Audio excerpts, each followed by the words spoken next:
wave my hand in front and I talk. My hand in front of the camera.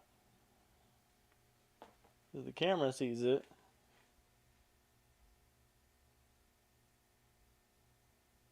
Can it hear me?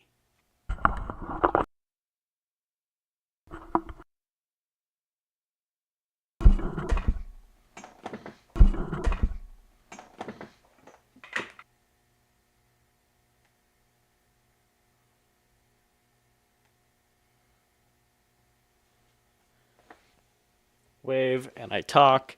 And does it see everything on the camera? And waiting for it to appear because the latency. I don't hear myself.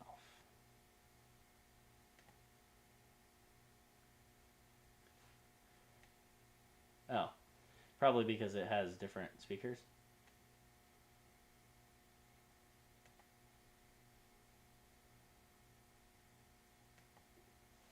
Can you hear? Can you hear me?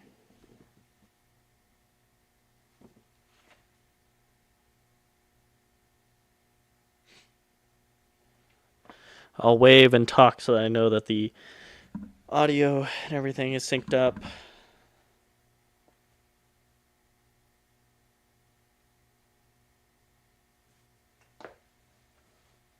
But I don't hear myself. But it does say that OBS can hear me. So may just have to trust that.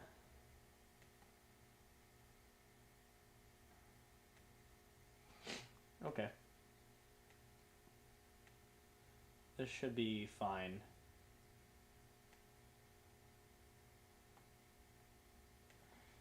Mute myself and mute myself.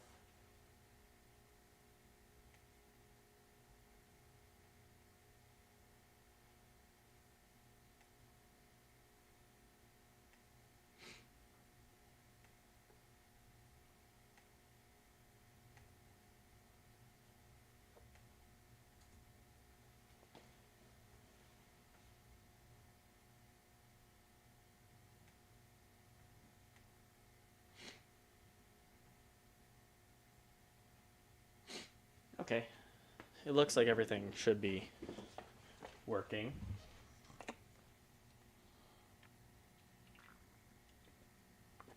Let's go to YouTube and make sure the audio is working. Because it looks like it is, but... Oh, I gotta change the name on the YouTube. Working. It is. It is working. Cool. Still gotta change the title, though.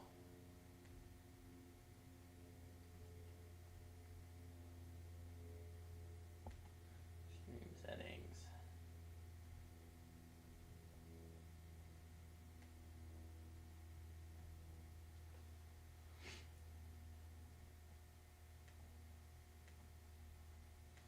Title. Building an e-scooter.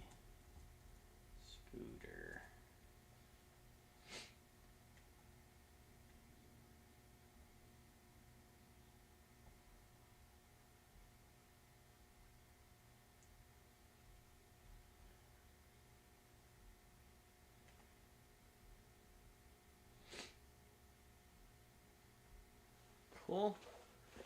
And then we'll just make sure everything's always working by like having it open on my phone.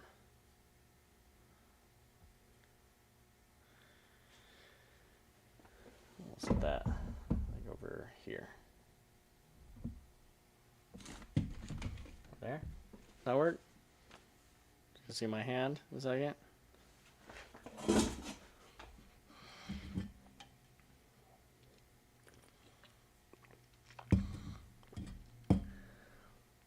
Yeah, cool. Okay.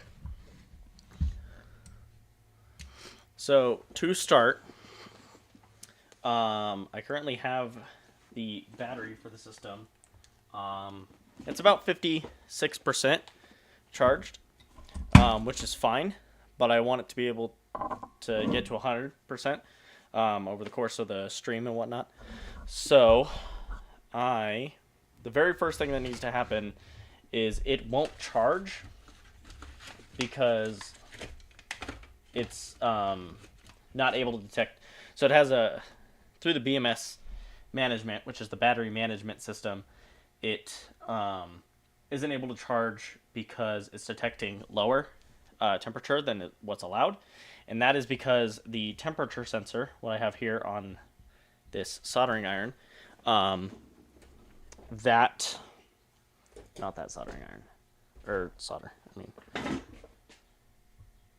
Where'd it go? This ain't it, is it? Oh no, it is this one. Okay. We'll use this because this says a little bit less. The cables for the temperature sensor, I guess when it moved back and forth, it kind of like frayed the cable and ended up shredding it. So, the first step is taking this cable and soldering it back together so that it can tell what the temperature of the battery is so it can charge. And then after that, it's going to be a desktop test of getting this motor controller to work with the motor just over here, out of frame. It is like right next to the microphone, but I just want to make sure that everything works on the bench top, and then it will be thrown into the body and wired to a new screen. So I have a different screen currently mounted on the scooter, but I want to put this one, especially because I believe out of everything on here, I think this is throttle, this is pedal assist. One of them won't be used. That's fine. I'll have to look into what these other two are, but I believe this one is a headlight. So I can use this for a tail light, and then with this controller, I get this second connector on it, and I can use this to power a headlight. So, yeah, first step is really just getting this temperature sensor to work again so that I can put it inside the battery. And this scooter, let me preface it, is a old, well, it's not even that old, but a destroyed Lime scooter that I found from some guy off Facebook Marketplace. So they don't work without some modifications, and I'm trying to make those modifications so that I can use it as a personal scooter, because I don't know, it seems cool. But yeah, so let me grab some angle cutter, or flush cutters.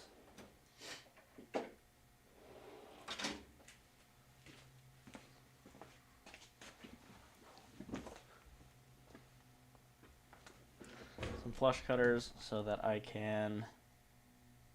This is a really tiny wire, so this is kind of sucky and sketchy to do. But I was able to get it. I think that shows fine. Camera ain't gonna focus. Whatever. That one's stripped. Now I need to get the alternate one. I kind of want to make sure I don't reverse the polarity of these, because I don't know how much of an issue that'll cause, but if I can avoid it, I don't want to do it.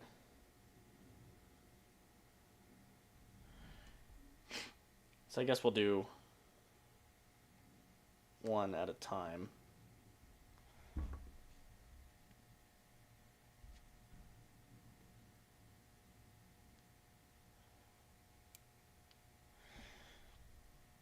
Yeah, this will be a little tedious, but whatever. And I believe it's going to be this side. Give it actually twist.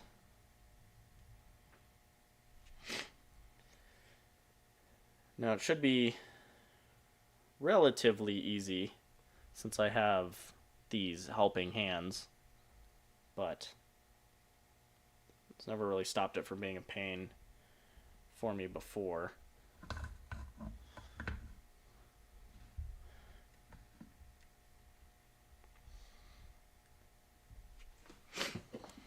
Let me grab some shrink tube inside this box if I can actually open it. I actually don't think the smallest in here is quite small enough.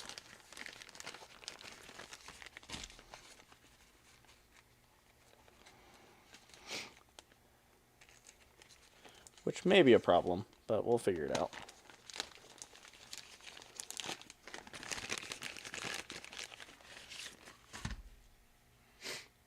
These are like about the same size. This one maybe being ever so slightly smaller. So I guess I'll use this one. And we'll cut it down.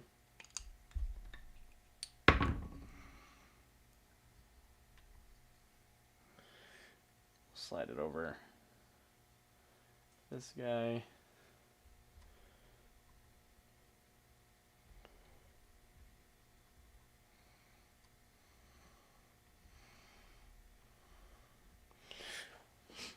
And just to make sure, I guess, to be a little bit more in frame, I'll move this over to this. Move my drink to the other side. Take this wire.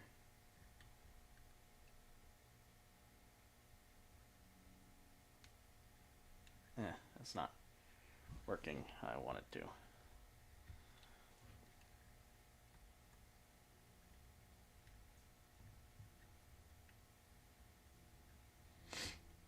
Yeah, it kind of worked. I was able to kind of handshake them.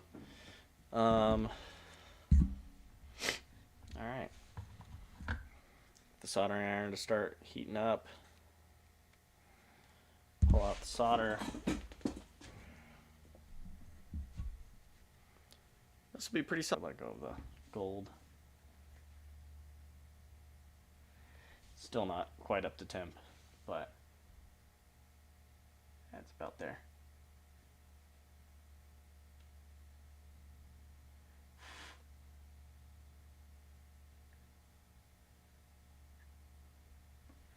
I'm not a professional at any of this. Actually, quite novice, quite inexperienced, but this is my way of learning.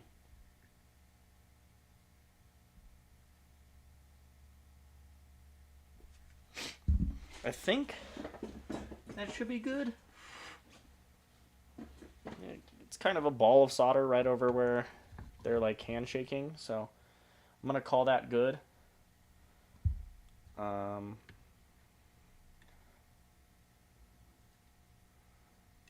guess.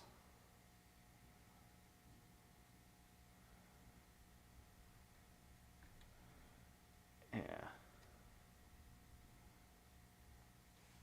There's that. Do I have a longer lighter? Does this guy even work? Yeah, it does. Cool. Hit it with some heat. Hopefully it shrinks enough.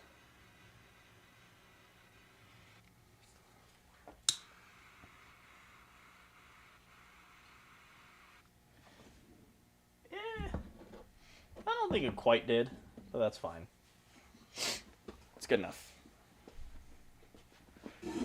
I'm gonna take a second to remove this mat. Just doesn't want to sit right with the chair.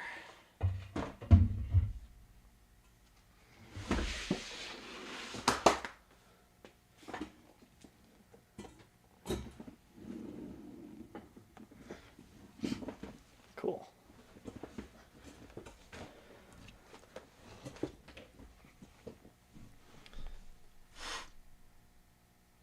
So this this one, or rather this end, should be done. Yeah, I mean, I don't think the camera can really pick it up, or it's not going to focus at least. Oh, maybe it will. But it's a little too big. But it does feel like it's kind of not really wanting to move, so I'd say that's good enough. Now it's time to get the other one. Then I wanted to throw some heat shrink on the temperature probe that is not dead, just because it looks like it is slowly fraying. So it looks like it's doing the same thing to that one that this one just already had happen. So if I can, I just want to get ahead of it. If I can get the camera to focus.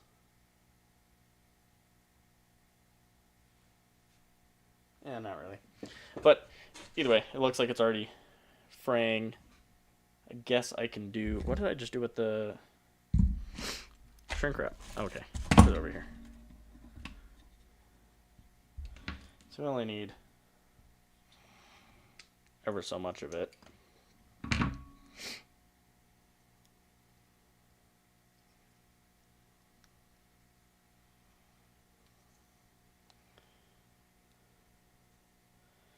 Hopefully this protects it.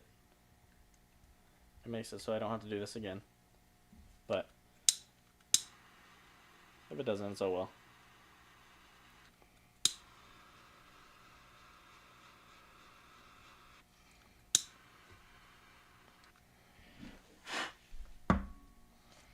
Cool. That side is done. Time to do... Ooh, I touched it. It was a little hot. Didn't burn me, but it was quite warm. So it was a little bit startling.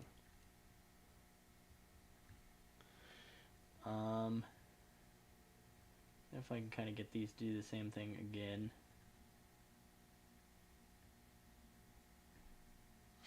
Kind of like that. Oh, crap.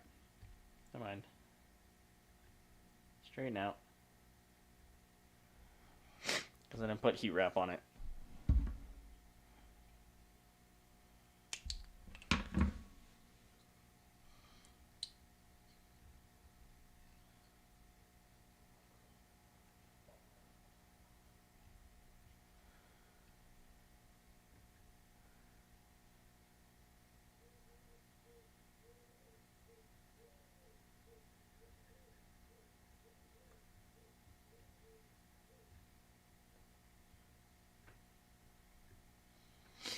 Okay.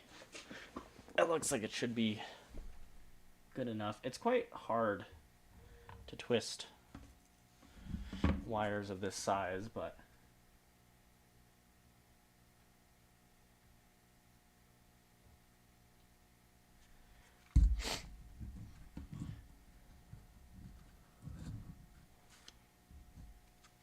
this is working pretty all right.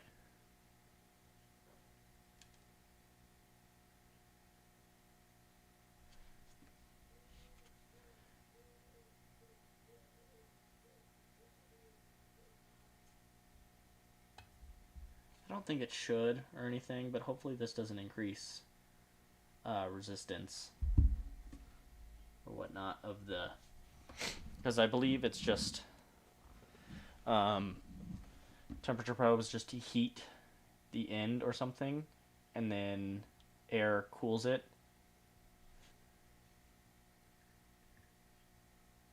And that's how it can tell with like the return voltage. It's like a resistor that's sensitive to air or something. Dangly bit, too dangly.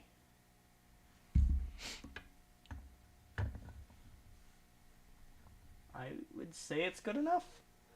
I don't know. Yeah, I'm gonna go with good enough.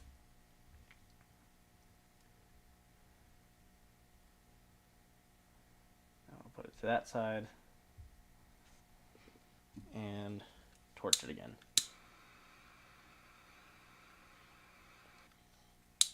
Torch on both sides.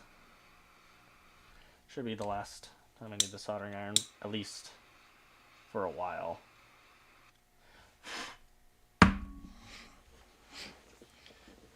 Alright, cool. I'll grab the phone. We'll open up the BMS software. Oh, did it turn off? It did turn off. Let me turn it back on.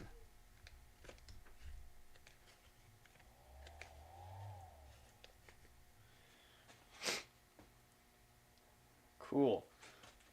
So I believe should show on camera, but if you can see right there, right there, whatever. It says cell temp sensor error. If you scroll down to values, I have two temperatures being recorded on that thing, and it says because both of them are disconnected, it's reading negative 40 degrees Celsius. I guess that's just the default for it. I don't know if that's just a standard or whatnot, but either way, there's that. And if it's reading anywhere below, I think it is negative 10, which a little bit low. I think negative 15 or so Celsius, you can charge lithium ion, but anything lower than that, you shouldn't. So, here's the battery.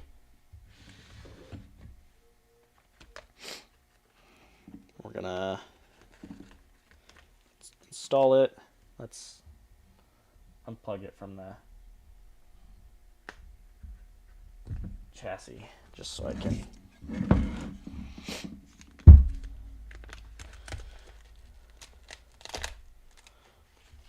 open it a little bit more. Try to get this on camera. The original battery had multiple temperature probes. I think 3 or 4, but I'm just using 2. And they're the middle ones. Just because if they are to get hot, I would assume the middle gets hot the fastest. So, we will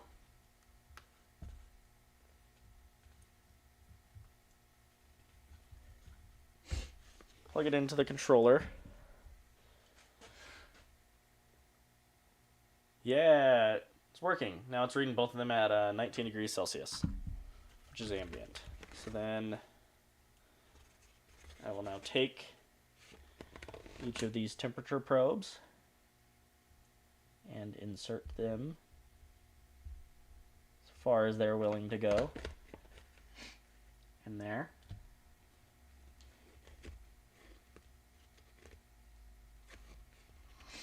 The other one.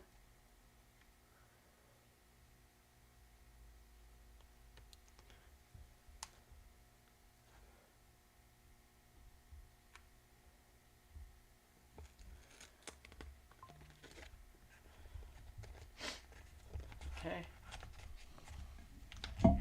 Should be good.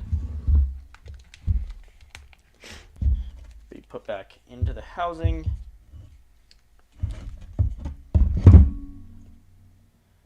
Plugged in. And set if it needs voltage or if the battery is requesting voltage, which it is, because if you can see on this, the state of charge, or the SOC, is 52%. I can get a readout of all of the voltages of each cluster of cells, including the highest and the lowest. Differential pressure of 0.013, so between the highest and lowest group of cells, there is only a difference of 0.014 now. And it kicks in at 0.01 to balance between them, just so they're not too different. Maximum cell voltage 3.483, minimum 3.468. So as it'll charge, some cells will charge faster. That BMS will also take care of taking the ones that charge faster and putting more, or pulling voltage from them and putting it into the lower groups. So it'll constantly balance. But But yeah, now with the temperature thing working, it's charging. I also could have disabled it, but I like the protection of the charger turning off um, when it's too warm or it's too cold. Like, I don't want the battery to overheat and explode, and I don't want it to get too cold that it just damages the cells. So I want the temperature probe to work. Um, and yeah, it wasn't hard. I just had to reconnect the cables. I guess I could have shortened them a little bit, which probably would have been kind of beneficial. Because I think part of why they even frayed and cut was they were just too long. So they kind of like have to wrap back on themselves, and then it just rubs in certain areas if they're a little bit more taut, a little shorter than. But if they rub again, then I can cut them again, and I don't have to worry about length. So, but yeah, state of charge, 2%. Maximum cell voltage per cell will be 4.2, and minimum will be 3.25. I think you can go a little bit lower and not damage the cells, but I'd rather it cut off power at 3.25 than go until the cell damages itself. Charge over current protection, 7.5 amps. What is it? It's 14. I mean, I guess I could technically charge it at like 14 amps. It discharges at 15, so I could charge it at 14. But that feels like intensive charging, so I'll just leave it at 7.5. That's pretty fine. Cell characteristics, it's lithium ion. Rated capacity is 18.6 amp hours. I don't know what the real capacity is, so I just left it as 18.6. It's probably a little bit lower. It's probably closer to just 18, but so we can just enter that 18. Set. Cell reference voltage 3.2 volts. I'm not entirely sure what SOC. If you want to manually set what the state of charge is, I let that just be automatic. So because I don't necessarily know. And then it's a 14 cell system. Balance current of 1 amp. Balance open start volt at 3.1 volts. So if it's below, at 3.1 volts. So if it's below, it won't balance. And then balance open differential voltage 0.01. Yeah, so if it's 0.01 volts different, charge switch, discharge switch, and then there's an optional heater that you can get with this BMS that you plug it in, and if it detects it's too cold, it'll use some of its own power to heat itself with a temp. If it's any higher than B, discharge low, -10.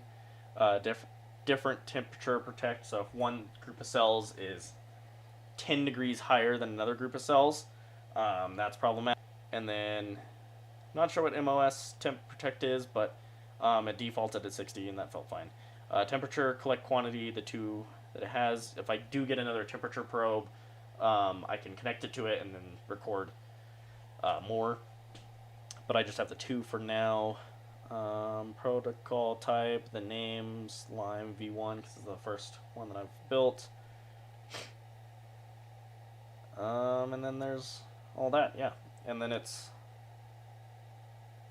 still charging and balancing. So that'll be left. I'll be letting it do that while I continue to work on other parts for it. But that was the first step, and that's done. So, I mean, that's progress.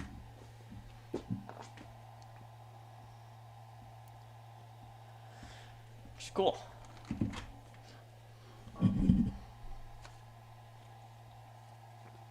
Alright. I think the next thing I want to do is try to get a benchtop test. So, that would include... I do need to cut... Where did I... Flush cutters.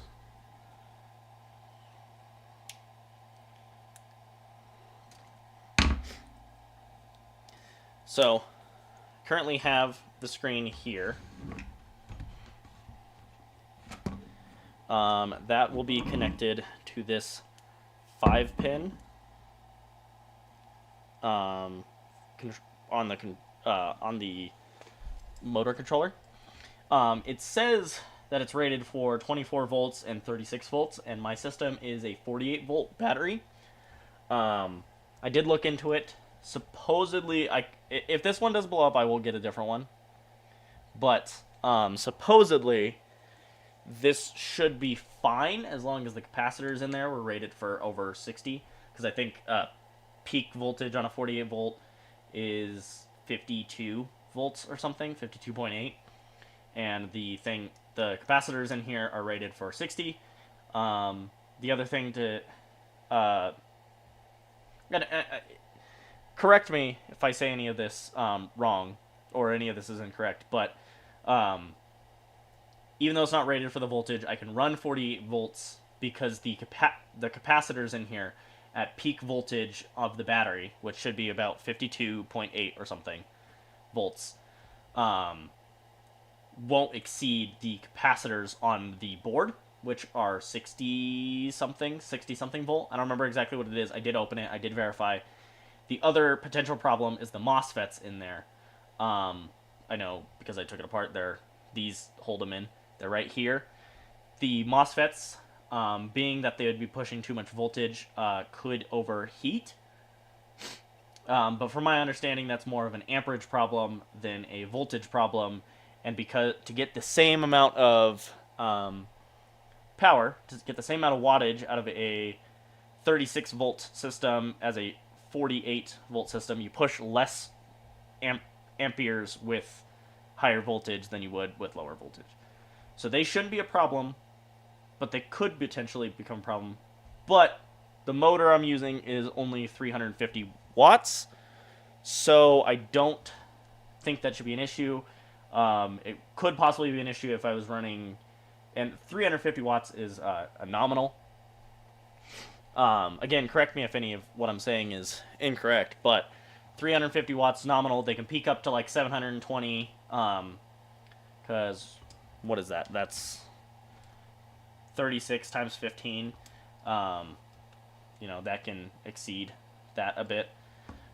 But either way, it should be fine for this use case. It should be fine to use this controller that's rated for lower voltage to be used with higher voltage at lower amps just because of those capacitors.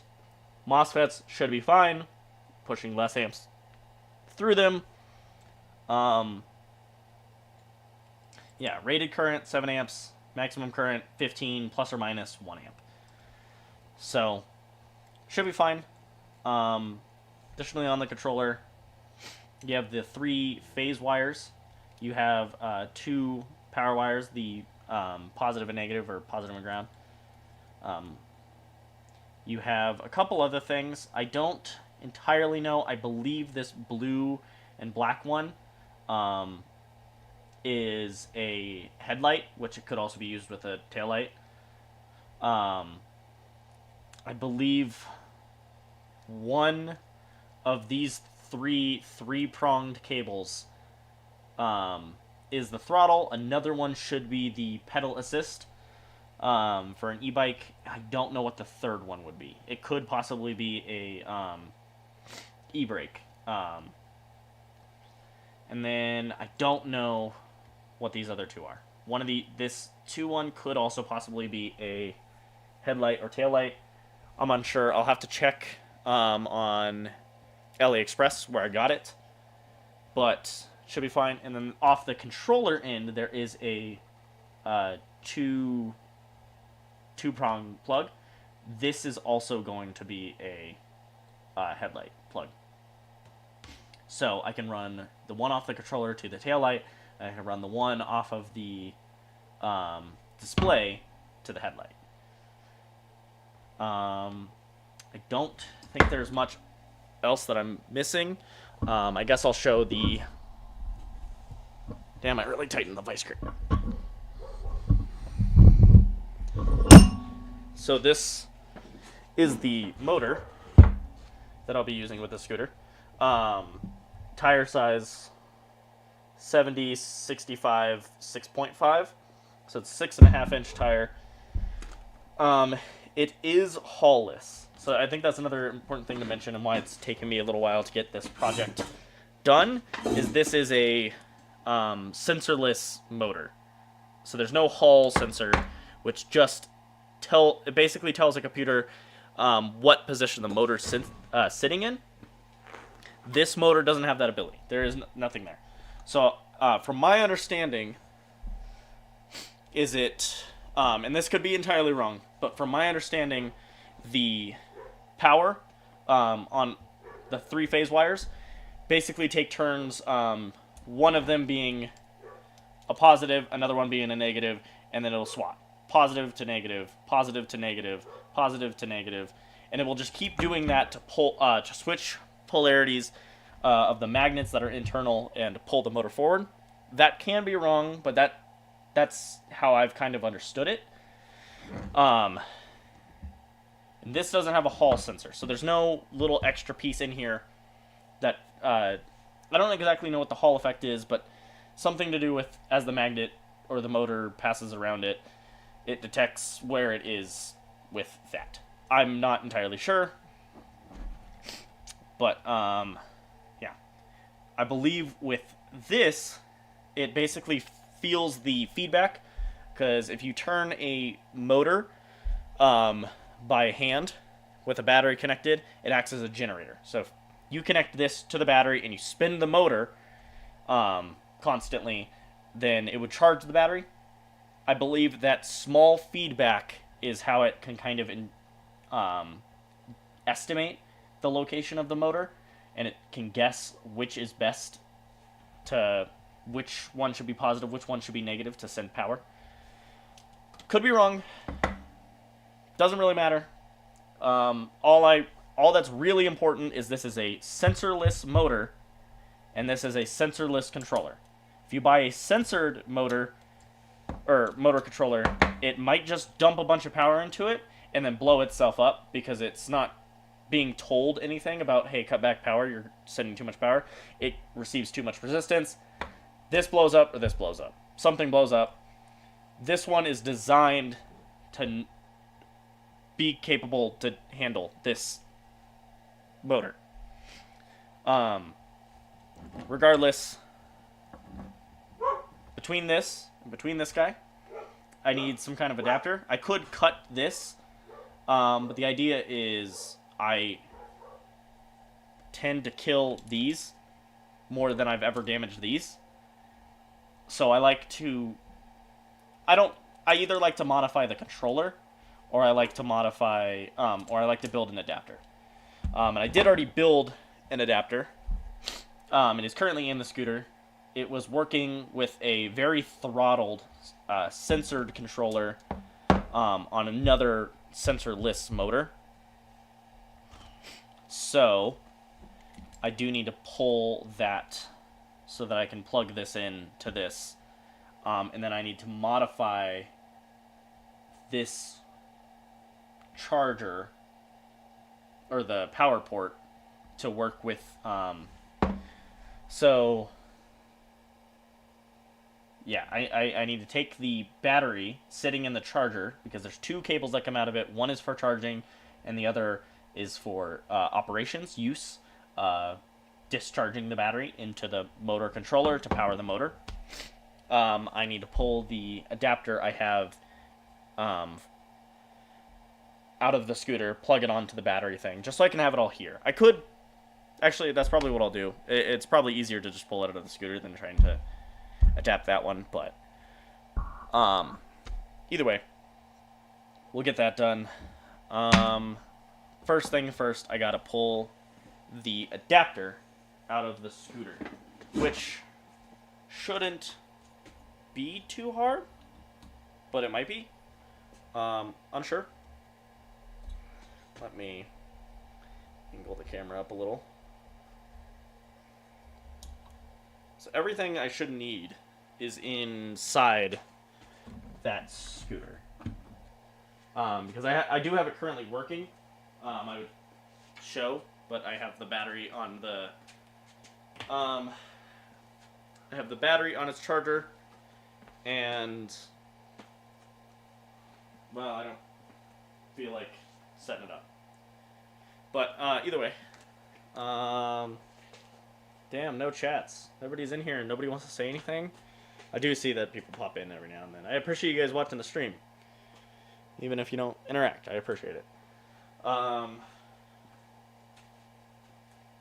But yeah, I need to pop off this other motor to get under here, which I have the other motor controller inside. So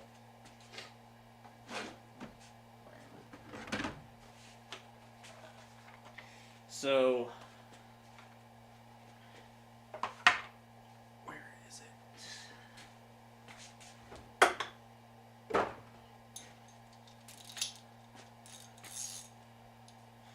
Need a socket set to remove these.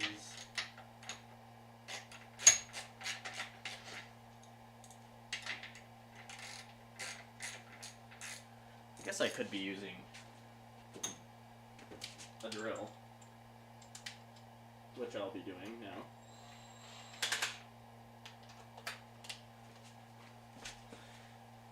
Just speed it up a bit. So, in particular for this one, I have to use a bolt extractor because the nut, let me see if it can even focus. The nut is kind of this three-wing, so I have to use a bolt extractor, which actually fits pretty nice and cleanly in there.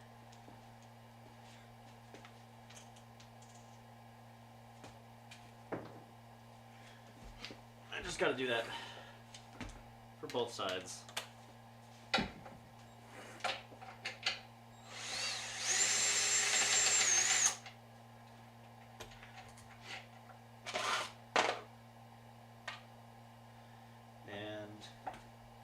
Where's my block of wood? There's my block of wood. Throw that underneath so the motor can be slightly suspended. Takes a little bit of finagling after I get out these guys that hold it in place. And take that off.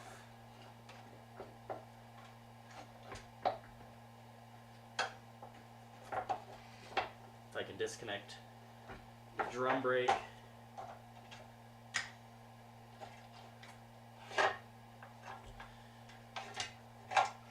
And there's all that. Here's the previous motor controller. Ow. Shit. Okay. So, current motor.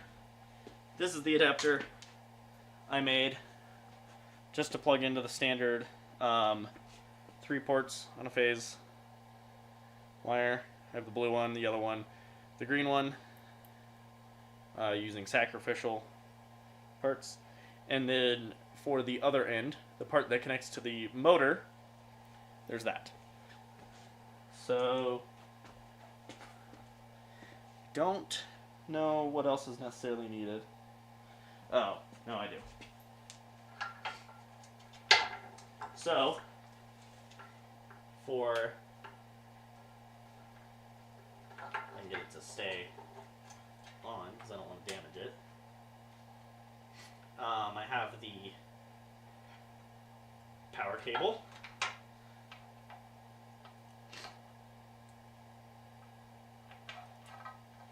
Come on. Everything unplug easy, please. So I did already build an adapter. Cool. So, on the other one, I did change the plug for, so this is the controller I'll be using, and it has the same kind of connectors that the 3 phase wires have. I did modify them just because I don't feel like those are as secure, especially when hitting bumps, because these are pretty rigid scooters. I like to mess with them, you know, right up to a curb, pop the front, board hits on the curb, and then it kind of flips the rear tire over. And just beat on them a little bit, because they're pretty rigid. And I don't feel like these are the most secure. Obviously, they're pretty secure in terms of the phase, but just for power, just easier. Use one of these guys. An XT60 cable or connector. So there's that. So I'll have to cut off this side and solder one of those on, because the adapter that I built, at least to connect to the battery, already has the XT60 on one end and then the proprietary one on the other. And then phase. So these are just the two adapters that are needed. Everything else, or I guess there's another one. Since I'm using the original throttle, what is that? That can go in the trash. Since I'm using the original throttle, it's not a standard. It is a standard 3-pin, but it's its own proprietary plug. Wanted to make an adapter for that too.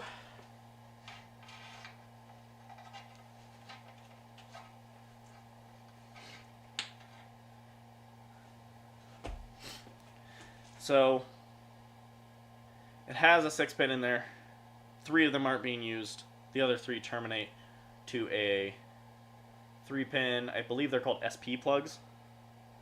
And that's just for the throttle. So those 3 adapters, I don't think there's anything else I need. I think after that I'm good. Just these 3.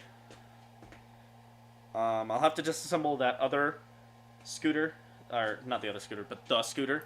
I'll have to disassemble it a bit because the only throttle I have...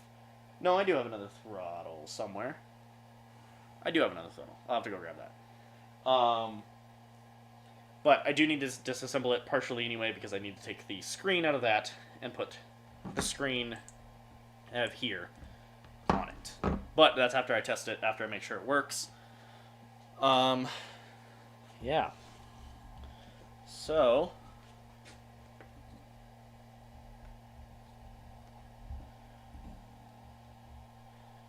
let me adjust that.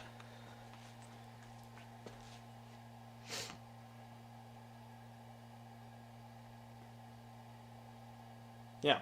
So, this is the main difference between the controller I have and the controller I just got.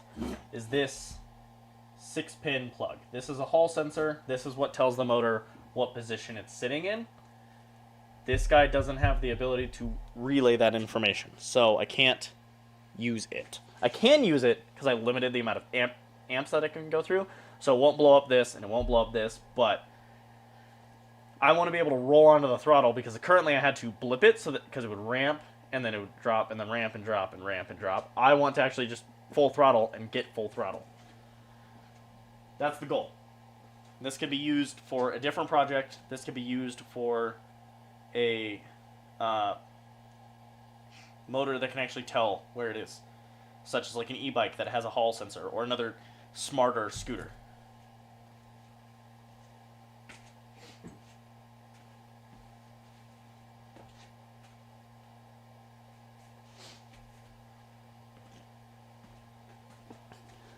Okay, and then I'll get this guy out of the way.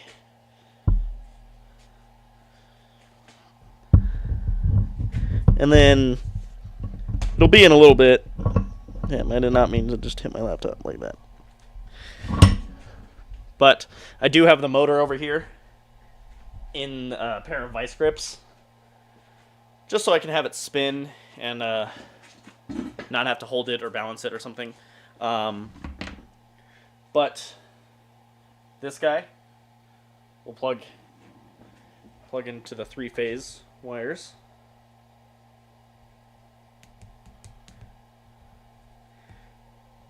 So that's plugged into the motor.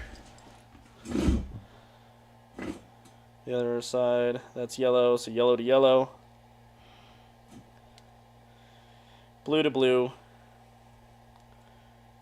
Green to green.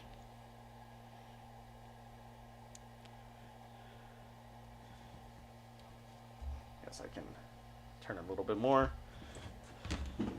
But, yeah, blue to blue, green, green, yellow, yellow.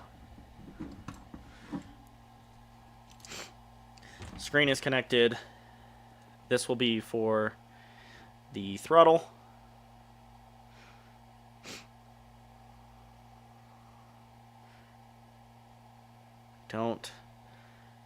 Is it gonna be the black, white, red?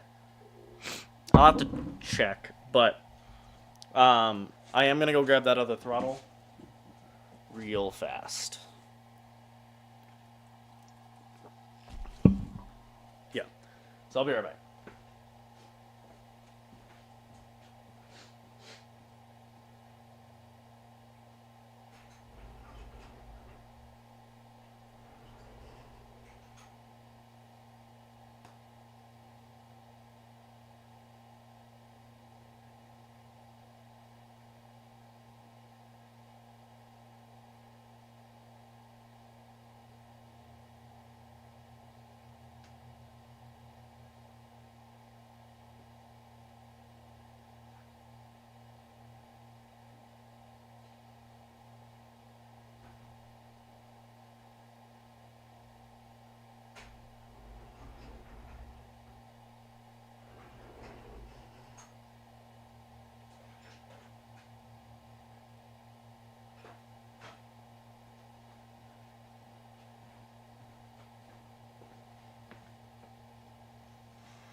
Okay, so I have the throttle, the thumb throttle, just stays stationary.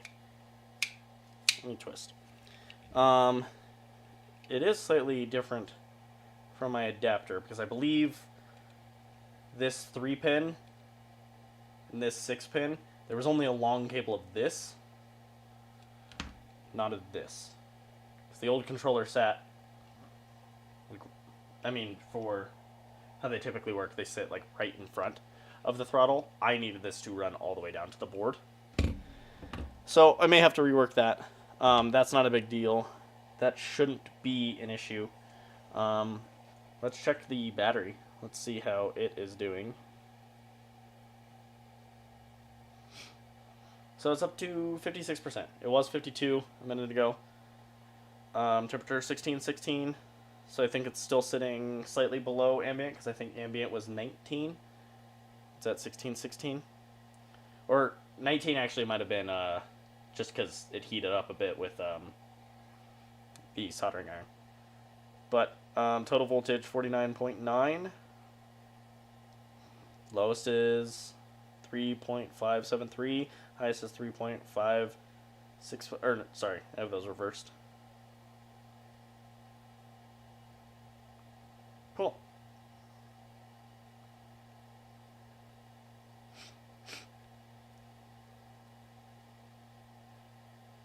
Yeah, so it's sitting 57% now. Should be good. Yeah, I just need to connect everything for the most part. If I can unplug this guy, and then I may, just as will be cutting these two off to put on that other connector, I may take the connector for the green, which is a slightly thinner wire, I believe. I may attach it to that. Just for peace of mind. But I believe... Actually, no, I should leave it. It should be fine. I believe I did the research, and these wires are thicker in diameter than they need to be. But... it'll be fine. So... First...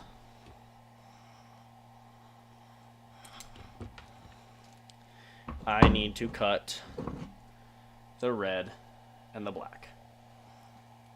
So, cut it about here.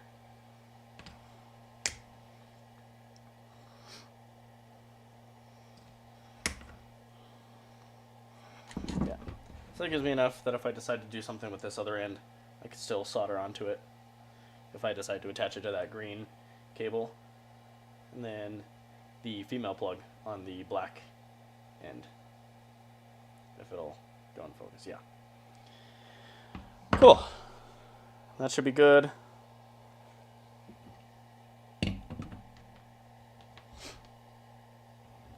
And then I still don't entirely know what to do with this guy, but that'll be figured out later. But for now, I need to attach one of these guys, one of these XT60, so that I can, to the motor controller, so that I can attach it to this adapter, attach it to that battery charger right there, the blue guy, so that I can power the motor right there.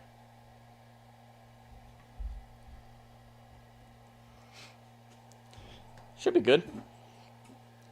Everything should work out pretty nicely, I'd hope. So I do need to expose a little bit more of this.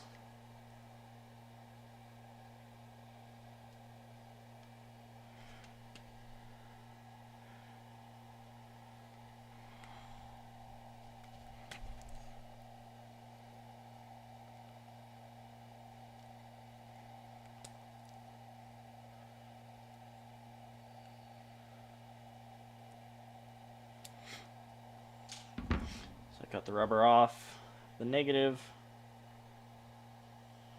And I believe I attached these the right way. It is covered, but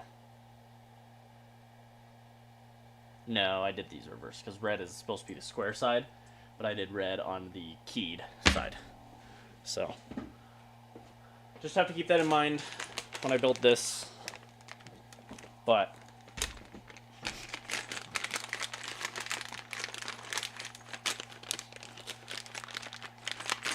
so I need what?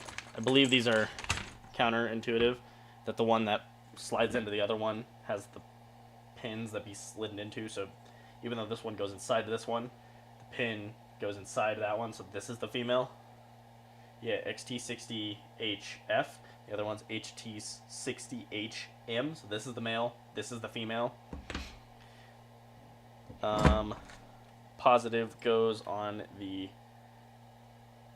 keyed side, while the negative goes on the square side. So let me get this side already.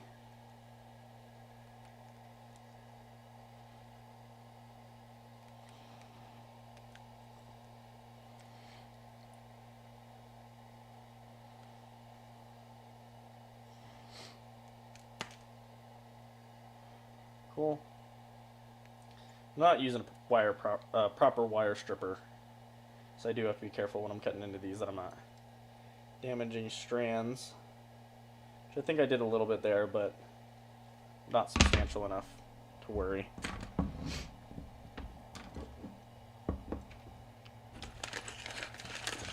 So we will take one of these caps. We will throw both the red and the black into it. So I can have it like that. And then I will put solder in each of those so it doesn't move. So the soldering iron is coming back.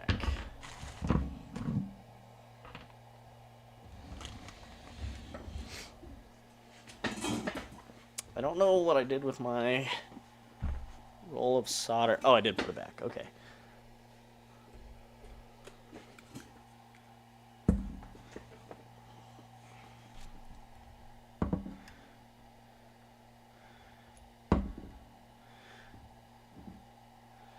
I'll try to keep this as visible as possible.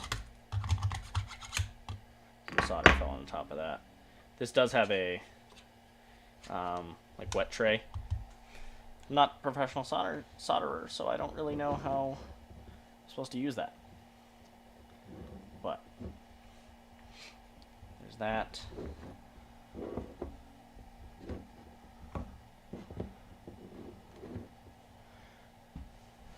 And that'll go into the squared side.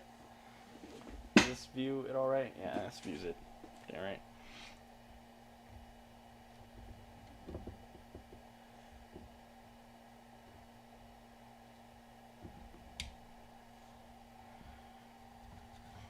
And then once the soldering iron gets hot, kind of just get it so that it drips solder into that little hole, because the hole is bigger than the wire.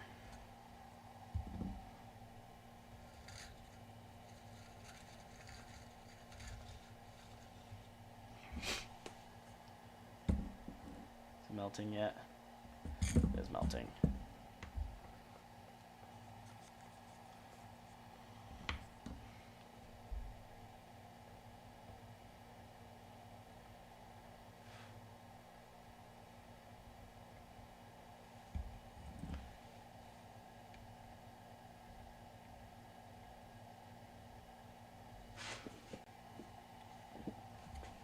It's almost, I think, all the way in there.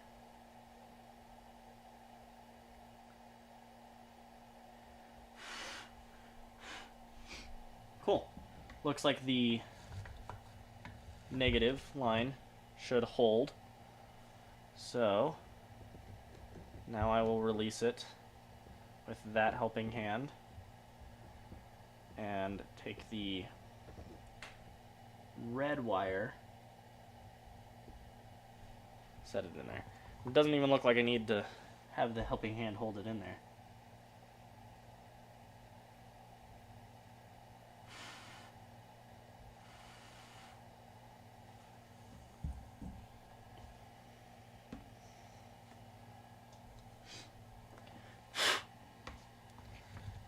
I feel like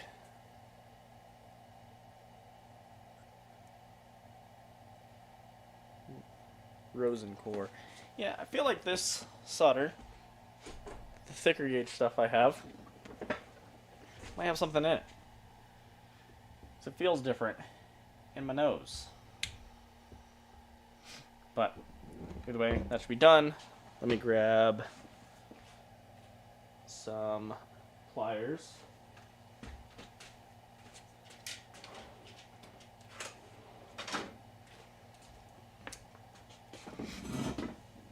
Let me push on the connector. Should be kind of still warm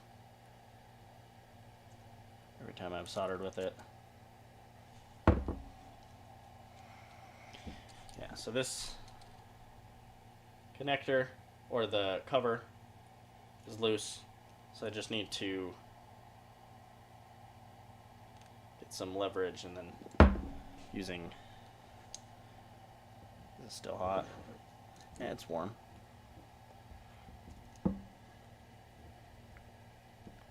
Got one side.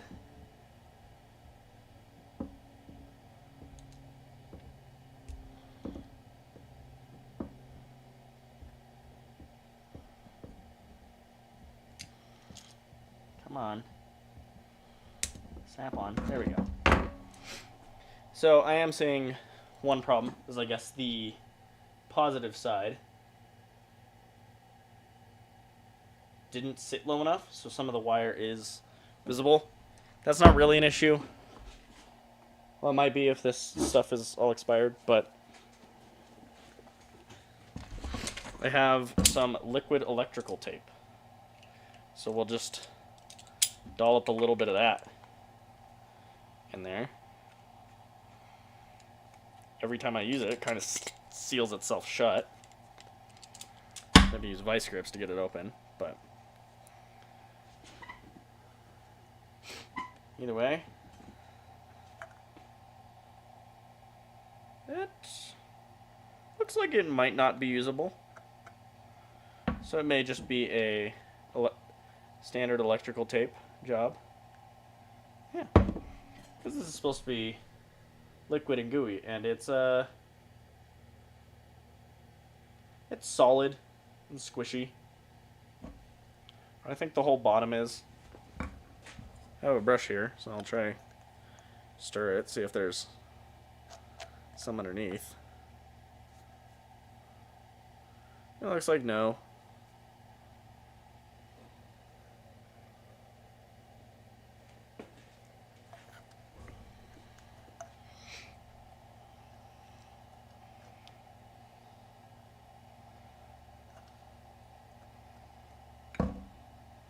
Yeah. So it's like already become tar. It's supposed to be a liquid. It is possibly still slightly usable, but not to the extent that I want. So that, I guess, can go in the trash.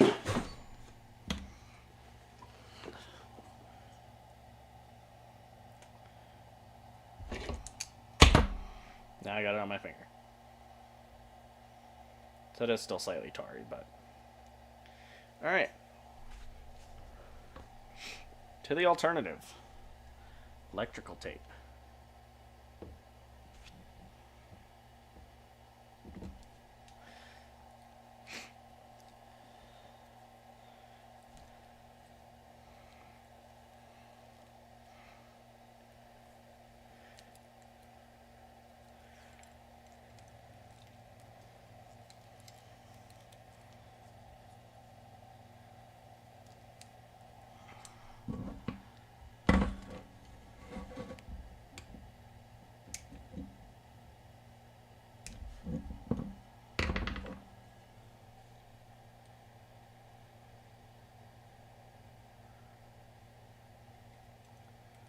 Cool. That should be covered, should be protected, should work. Electrical tape. The liquid electrical tape on my thumb.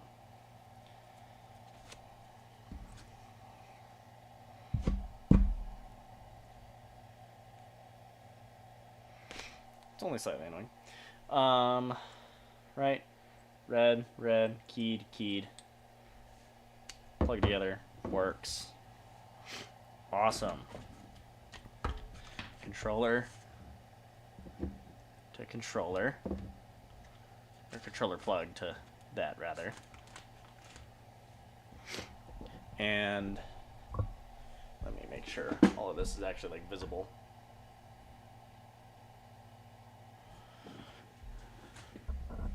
And the 3 colored phases.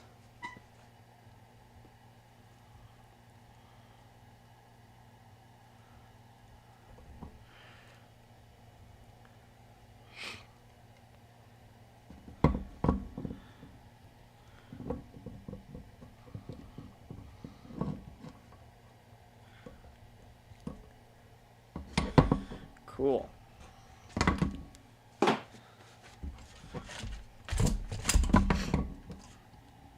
So now I'll just need to connect the actual battery, which is over there. I'll do that in a second, after I figure out this throttle situation.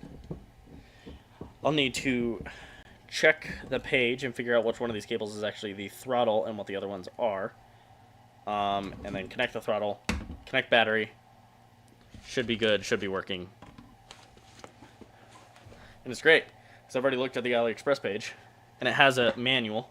But then you open that manual, and it's for a controller. And it's not even that controller. It's one that doesn't even come with it. So, that's pretty cool. Let me just wait a minute for it to load.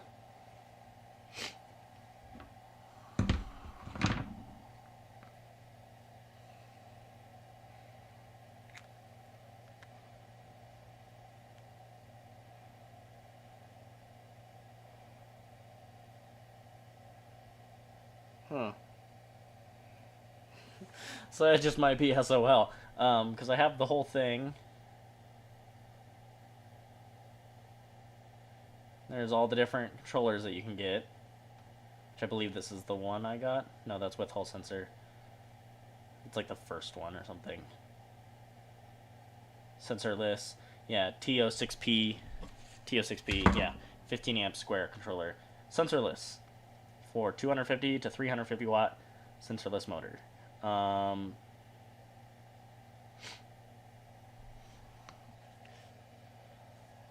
Is there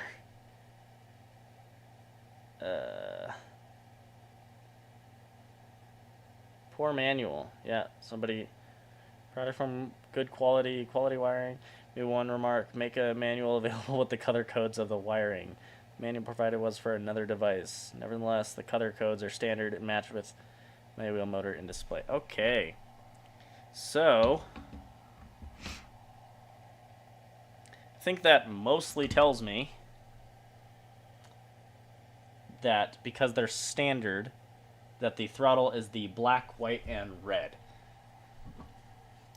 Which is inconvenient, because on this end, that's a male connector to, or I think these are female.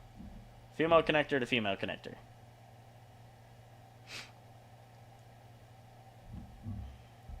So I'm going to need to reverse that.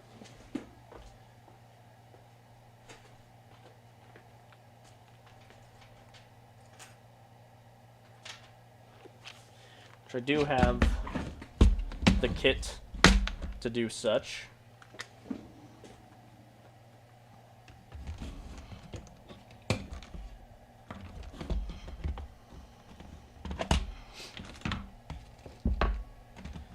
Yeah, so threes.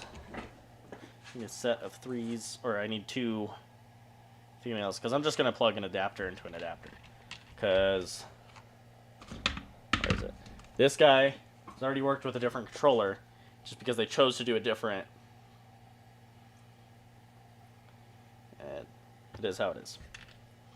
So, on this end, do a female, and on the controller end, do another female. Between these 2, this guy and this guy, I will wire it properly, and then I'll just have 2 adapters connected to each other. Shouldn't really be a problem. Do I have any of the proper wiring?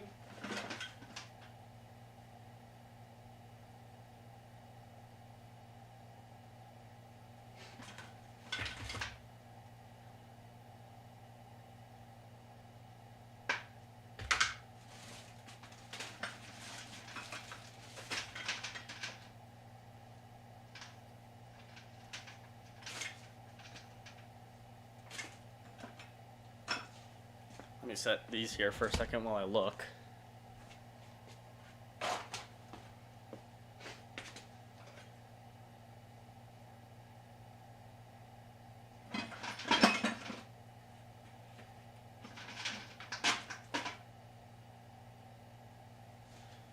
Let me grab... Where are they? Right there.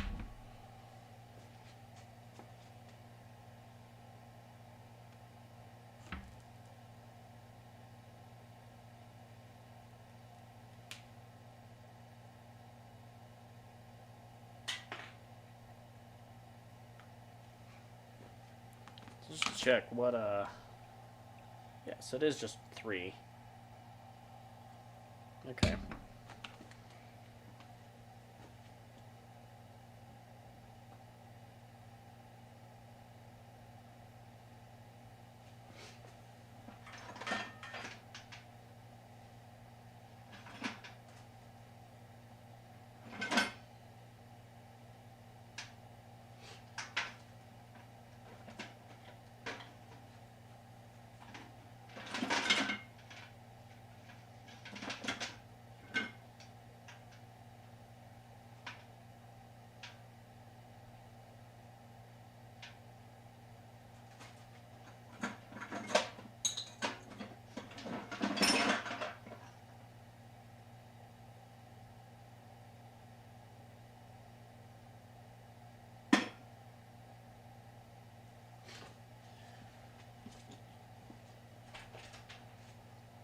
Alright, so I do have some color correct. Make sure everything still runs fine on the stream.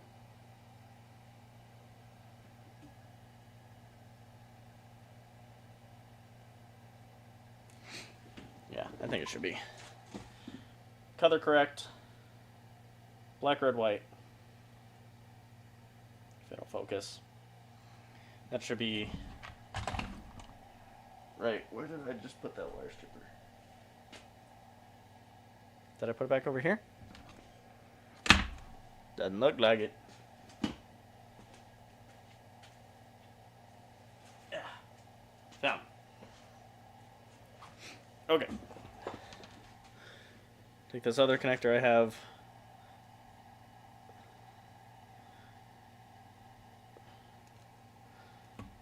cut it. Keep them both roughly the same length.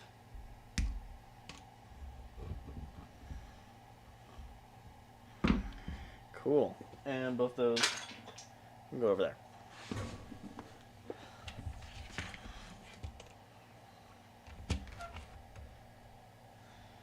And these need the pins, right? Could actually get one.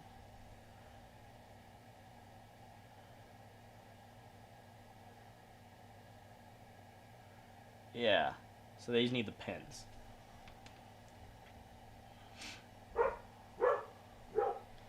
So I'll strip all 3 wires.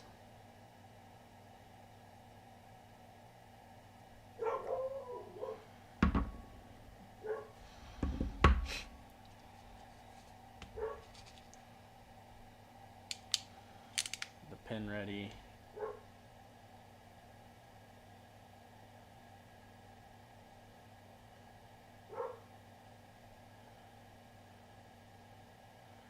I don't know exactly how big this will sit.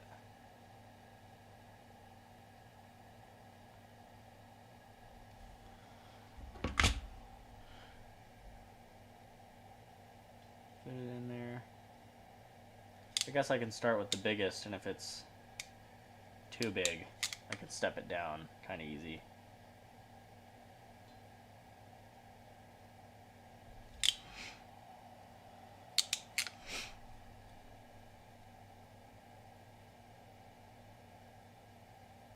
Fit in there. I don't know, I think it's supposed to be this side.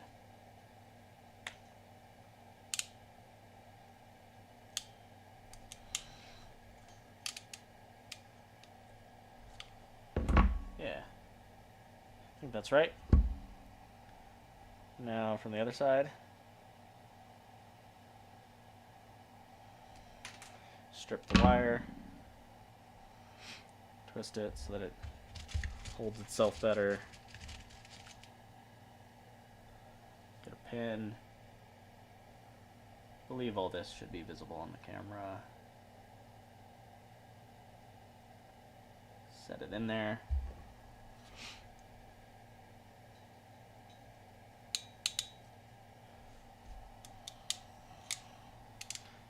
Cool. There is the first. Where's the adapter? So I need to figure out what direction it goes. Where is it? Damn it, did I put it down somewhere?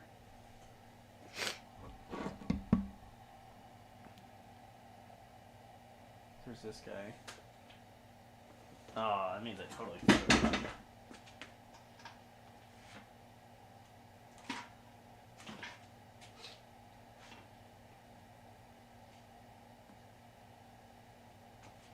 Where'd I put it?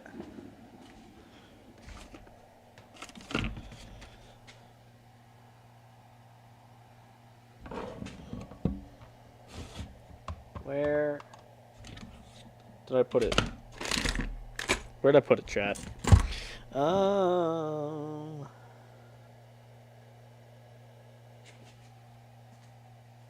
set it up right here?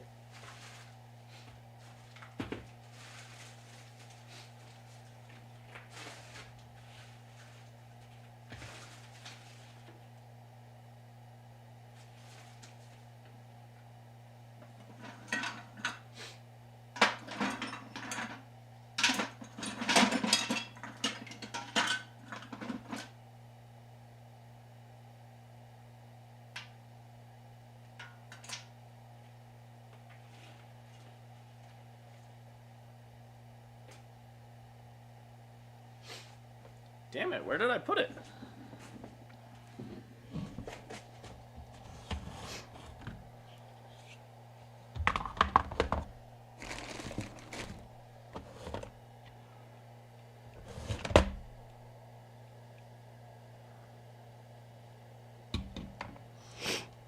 Okay, well, guess I can do the other end. So if that pops on that way,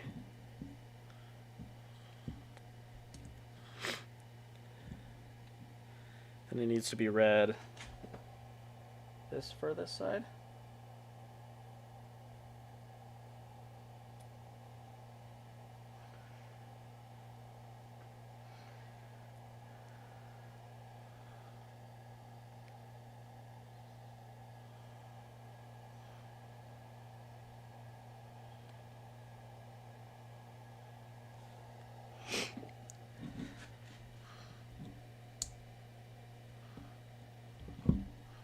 Does push it out, so I do need needle nose pliers to kind of reach in there, help pull it till it clicks.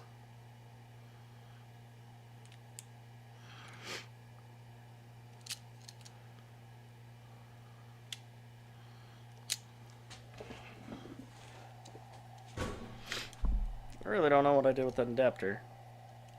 That sucks. That guy would have been very useful. Okay, cool.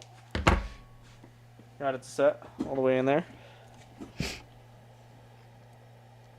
Plug it on. Red to red. Awesome. Then I may... No, because I still need to make it adapt to that extension. What did I do with the adapter, man?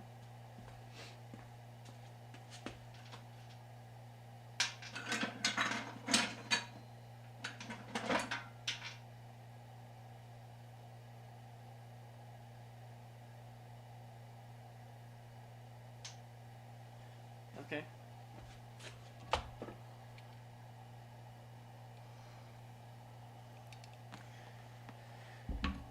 I guess I'll do it this way. I'll find the adapter, I'll remake one as needed, but for the time being, it was going to have to be adapter anyway. Now I can at least have the throttle 3-pin, the corresponding male 3-pin. They plug in together, and take the 3 cables. What did I just do with the wire stripper? I am losing my shit, y'all. What?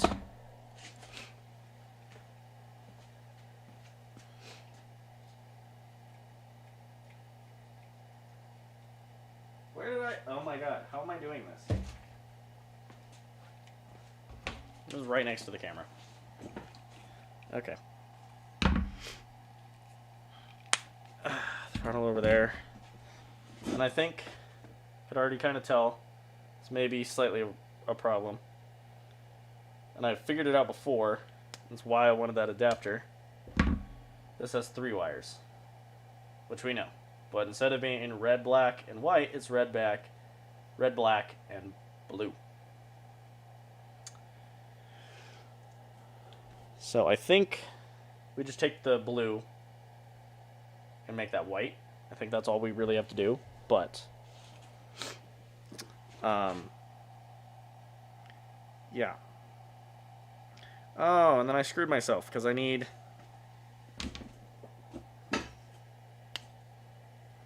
Hey, it came out. That was the easiest that was ever going to be. So I need to throw the pins on this guy so that I have that adapter. So I will... Oh, I did not mean to cut that. Well, cut the other 2 to the same size.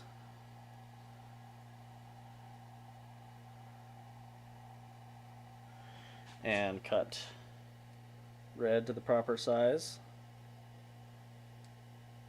Strip it. Red is stripped.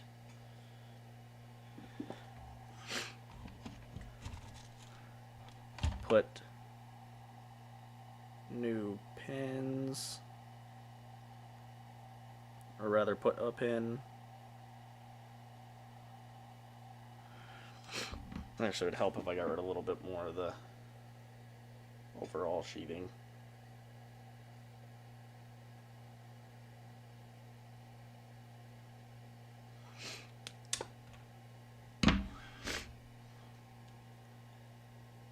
Just to give the cable a little bit more flexibility. Twist it.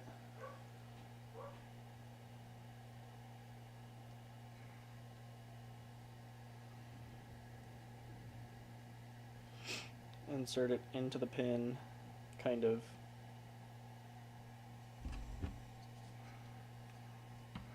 Actually going to insert it into the tool, basically just hold.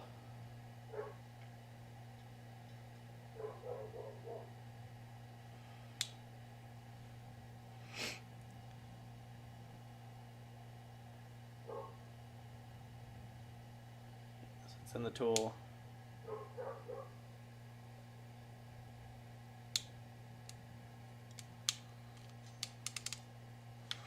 It pinches, it grabs, and it's holding. Line it up with this guy.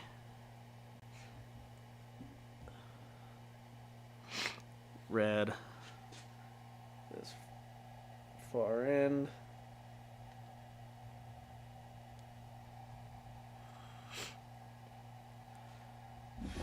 I'll need to use the pliers again to help pull it all the way through to the point where it locks.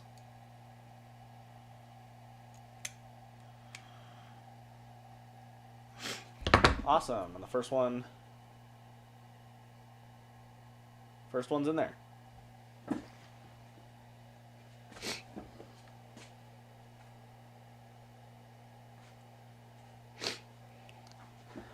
Now it's time to do the second one.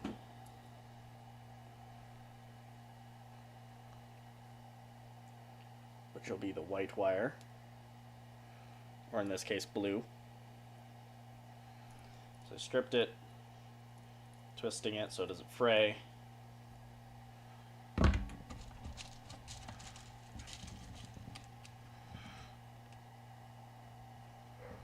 Grabbing one of the pins.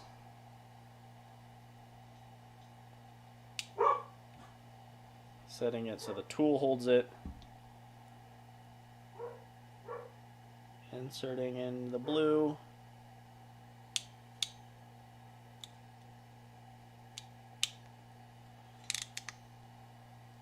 In a bit.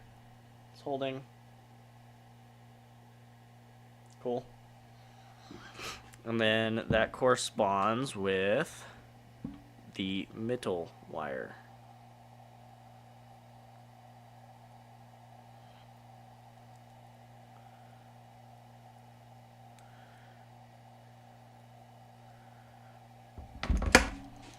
Only goes so far in before it gives a bunch of resistance. Just gotta grab it with pliers, pull it the rest of the way through. Give it a small tug, see if it backs out. And doesn't, so it seems like it's actually pretty good. Now, it's just the last one, which is the black wire. Ah, shit, and I cut it. They're very thin wires, so when trying to strip them, they kind of just prefer to cut. So this one is going to be a little lopsided now, just because that black wire is going to be shorter than the rest.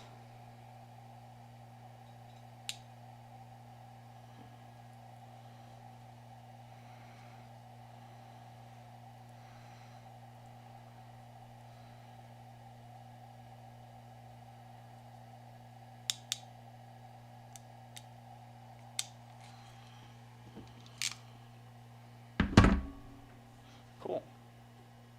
Black wire's in there. Now I just need to set it into the plug.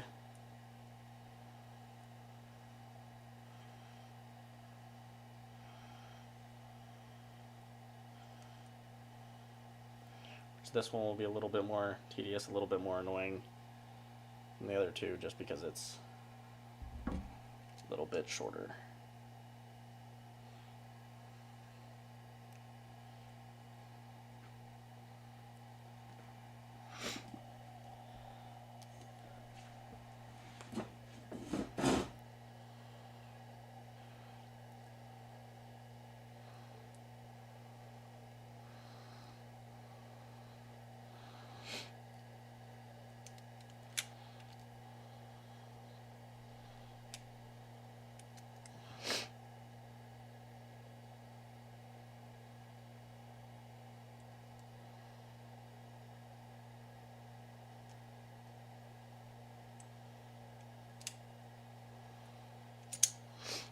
and I was able to get it set. Since it is a little bit shorter, the red and blue/white wire will be a little bit kinked. That's an oh well. Plug it in. It fits. Throttle.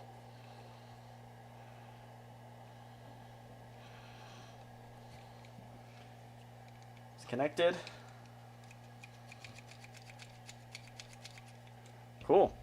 Now, all we need is the battery.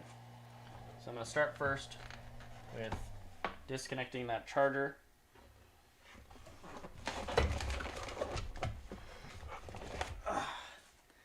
So I can take what basically is my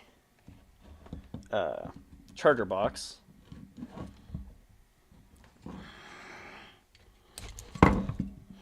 I don't want it quite to connect yet. I have the arrows. They mesh. And this is the first thing. Does it turn on?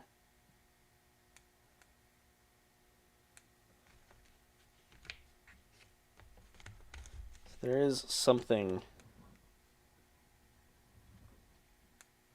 not connected right. Otherwise this would turn on. That is a little bit unfortunate. What could it be? So the controller's plugged in. These 2 extra wires don't mean that it needs extra power, does it? Should be supplying power.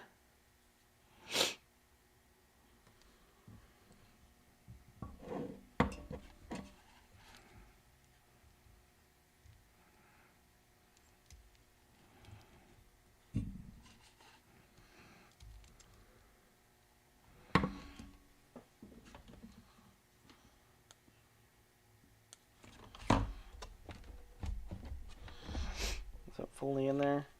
Battery's on.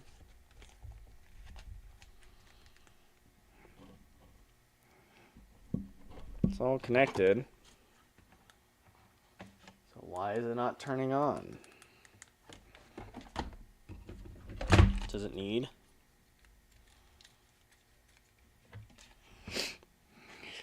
I'll be right back.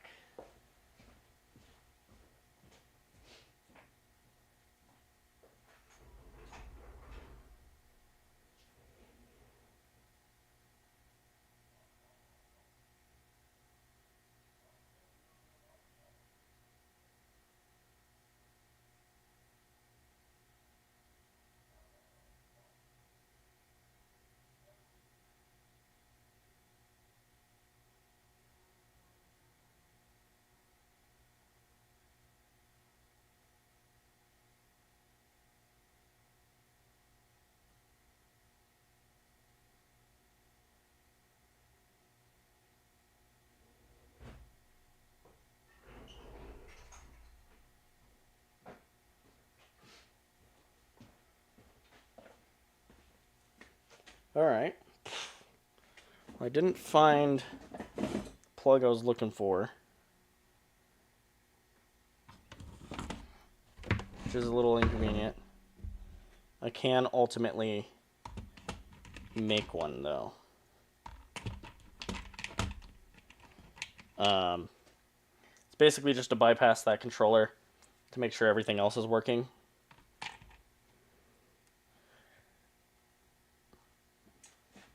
Really?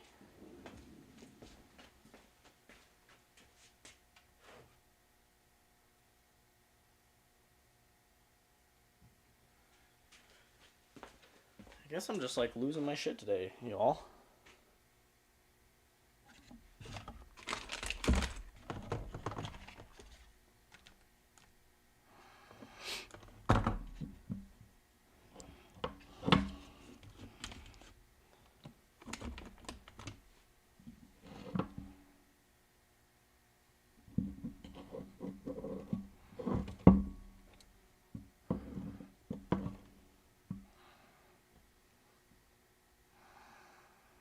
Okay. So I believe to do this. This plug, I think it was blue to black and red to yellow. So we'll treat this red. No, because these are the wrong... Damn. Can't even use this guy that I already made.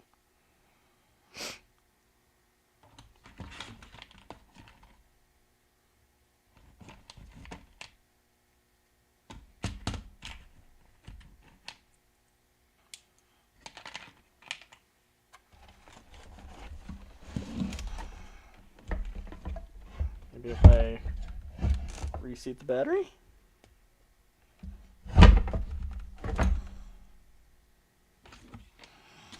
And then re-plug in the controller?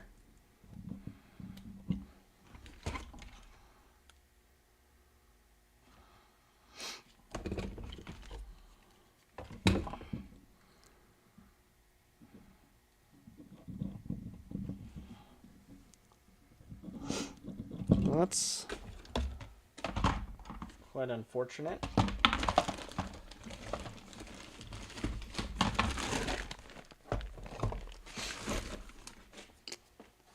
And I don't know where I put it.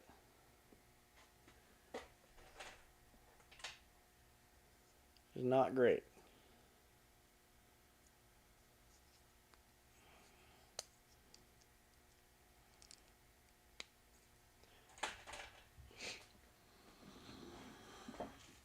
Damn, that really sucks. But I can't really do anything about it. Wait. No. I thought I maybe put it with the backup controller or something. Doesn't look like I did.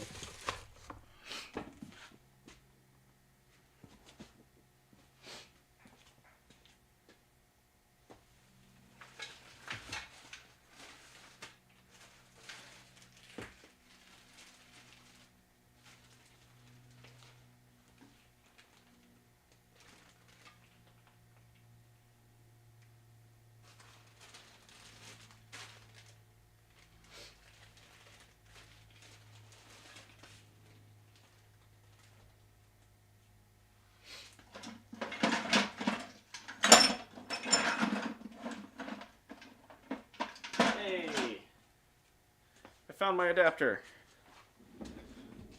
my adapter. Okay.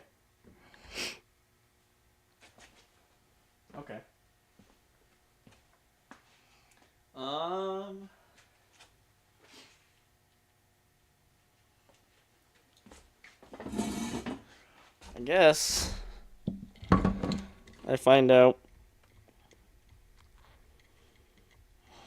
Unplug. I guess I find out if that means the controller is DOA.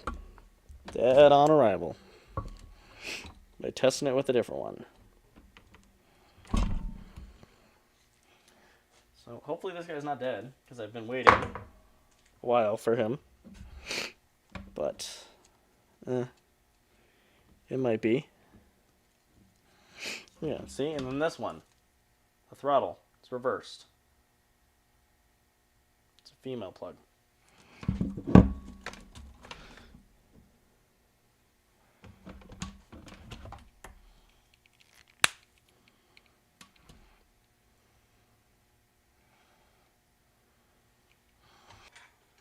Pretty majorly inconvenient.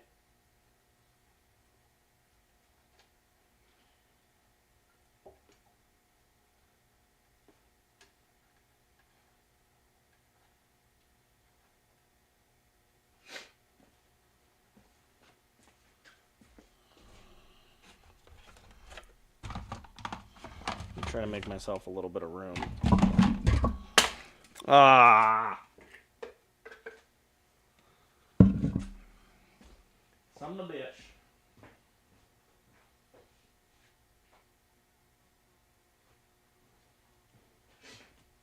My drink went on the ground.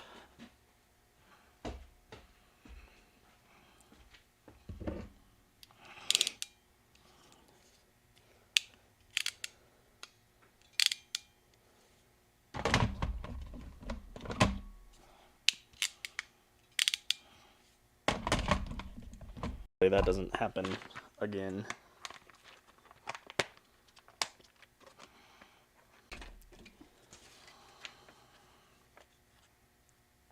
Yeah, so here's the thing for the controller. So I don't need to power the other two, because it says to headlight and to controller.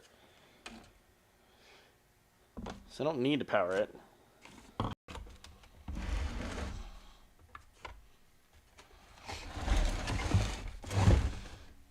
There's battery over there.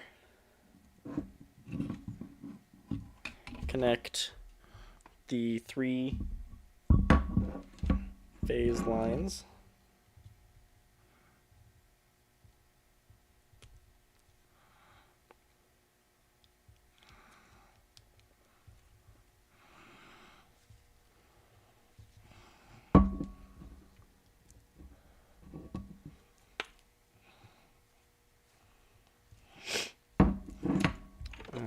Where's the other stuff? Connect the controller right there. It does look like they line up different.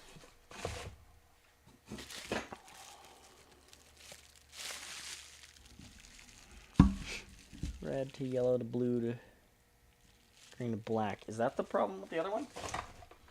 These aren't. Oh.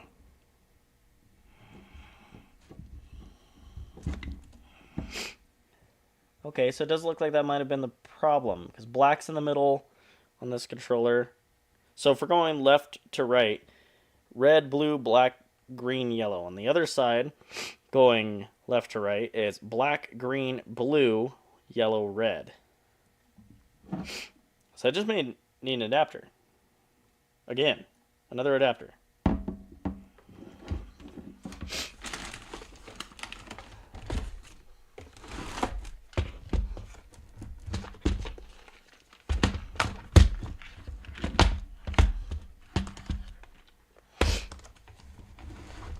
Where'd that red wire I made go?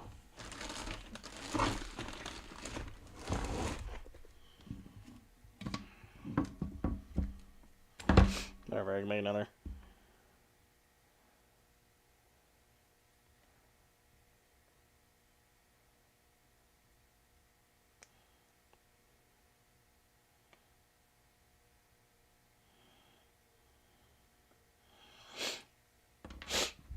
Okay.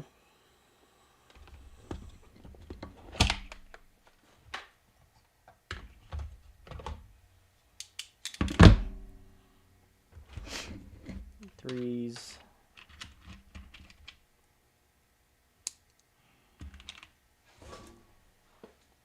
Cool. I'd say we're not too far from it then. I probably won't have to connect this other controller to figure out that one's dead. I think it just happened to be that the other controller that I have, when I plugged it in, it was the right plug. Or at least it provided the 5 volt where it needs. So this guy, red, blue, black, green, yellow. Black, green, blue, yellow, red. So it almost needs to... No, not even quite.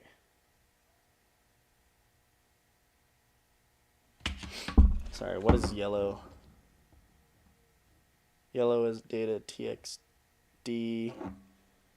So red is power. Blue, electronic lock. Black, ground. Green, data RXD. Yellow, data TXD. And then this guy's in. White is headlight, positive. And brown, which is just another black, is headlight. But no, that's positive. The white is negative. Except that's not even right, because that's reversed. Okay. Whatever. Doesn't matter. Doesn't matter. What does matter, to find it one more time.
So I ran around the house just to discover that I put it in my back pocket. So there's that. But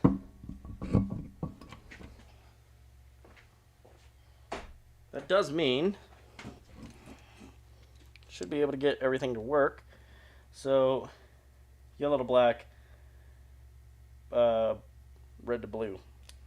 Plug in the jumper. It came with this too, so shouldn't be scared to use it. Still an AliExpress controller, so I mean,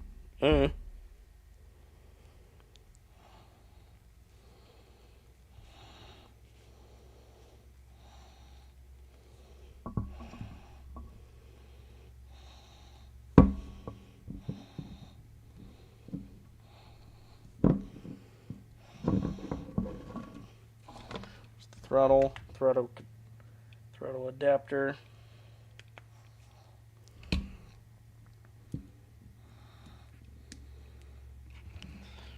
Blue, black. And the last guy I'm missing is power. Does it work? Controller's still on. Is this not the throttle?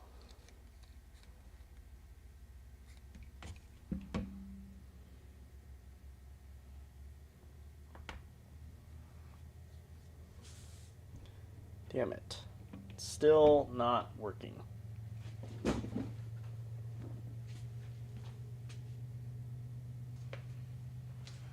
My controller I've already used. This is the adapter I used. So it was still the red, white, black.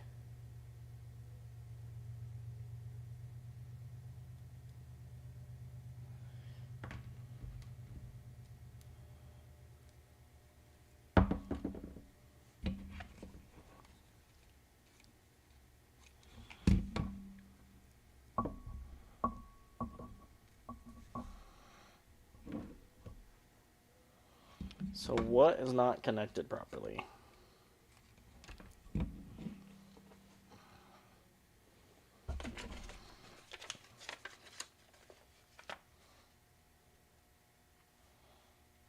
Yeah, it looks like throttle's always red. Red, white, black, or red, black, white.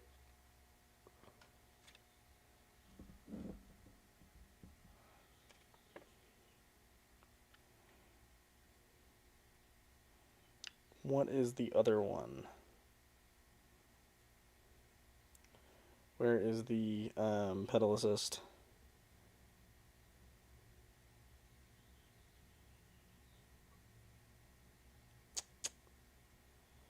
Yeah, it should be. Damn, so what's wrong with this? Why is it not working?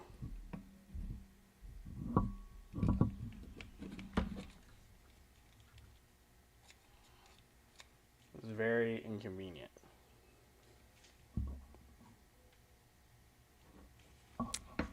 Huh. Guess I try to connect it to the pedal assist and I see if it works then. No. Whoa! Oh! Okay. So it like waits a second, but it goes. So hold on, let me move the microphone. But I give it blip of throttle.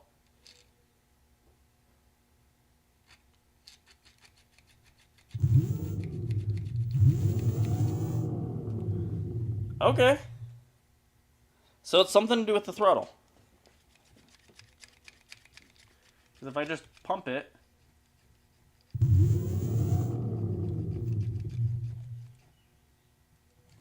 if I keep it full, I don't know. It does something for a second. Okay. So the throttle is working. Everything is working to some extent. If I hold the throttle for a minute, nothing's happening.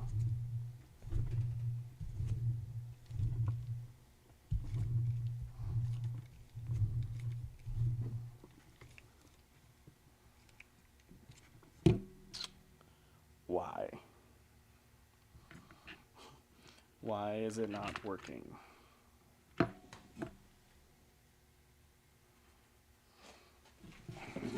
It works when it's plugged in for the pedal assist. Why does it not work any other time?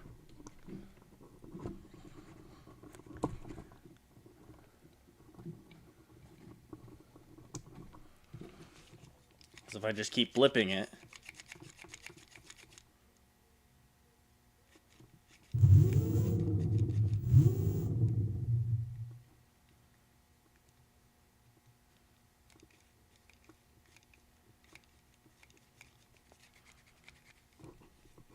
I'm confused on why it's like working sometimes and why it's not. If I just keep flipping it, is it frequency?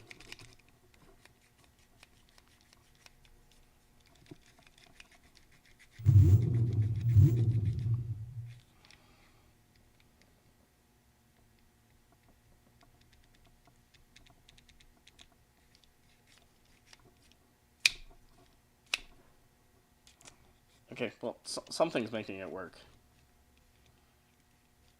Regardless.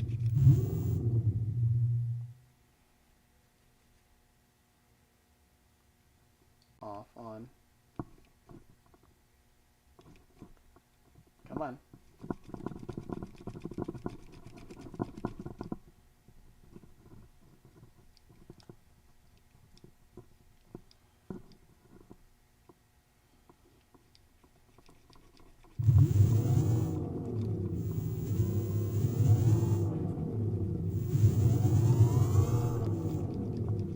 So something there is making it work.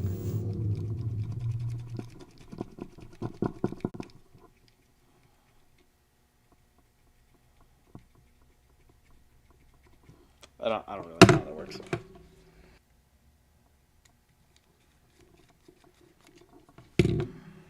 Wish I had a different throttle to test this with, but I don't.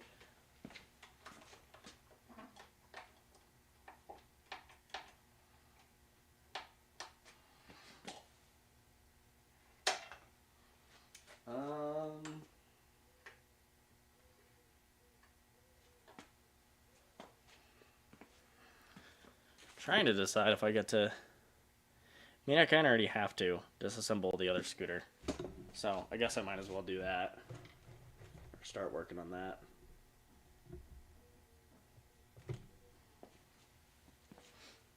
So.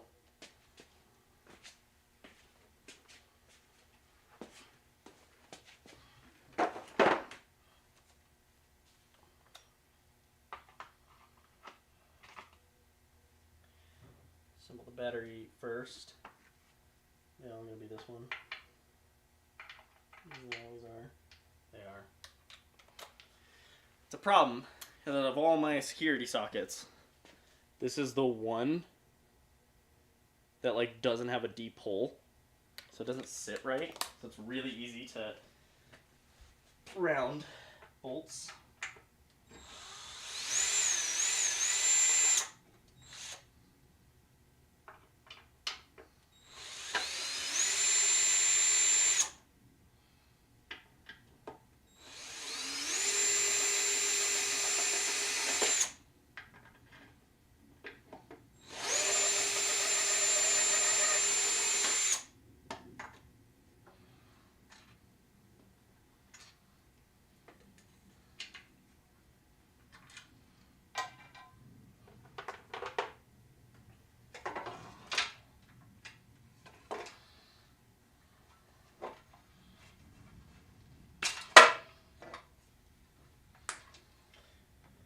So, this is the battery housing. Sits in there. 6 plugs down there. Only 2 of them get used. That it's 2 big ones, the 2 that I'm tapping. Kind of visible, kind of not. They run out to a smaller port for charging, and a bigger port meant for discharge. Or sending power, rather. There's a lock on the back. It's cable actuated. You can also drive a motor in there. I need to disassemble this one and configure it to be remote, but it takes this lock, pushes it up, and and locks into a mechanism. The battery.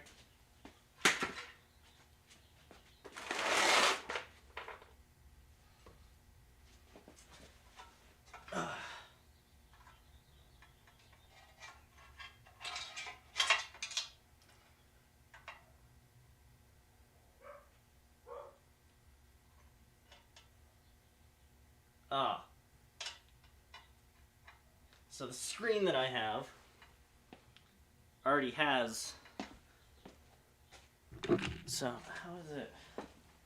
The one that I used, right? Yeah. Yellow to yellow, green to green, black to black, orange to brown, yeah, and red to red. So this just did happen to be the right way. Okay.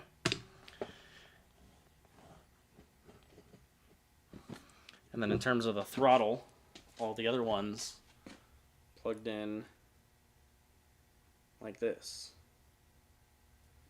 So why doesn't this one?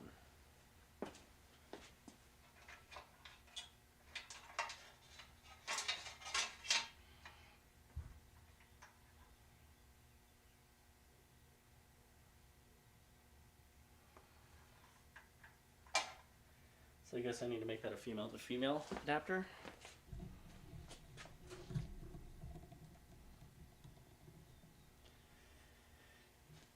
Yeah, I guess I need to make that a 3-pin female to female.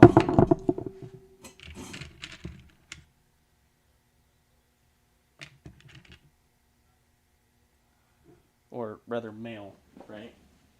Yeah, because it actually has the pins in it. So male to male.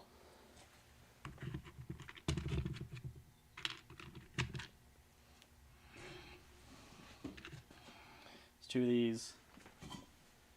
So I need it to plug in this side like that. And come out differently. Is this the same? Where's that other screen? Does this have the same wire code? No.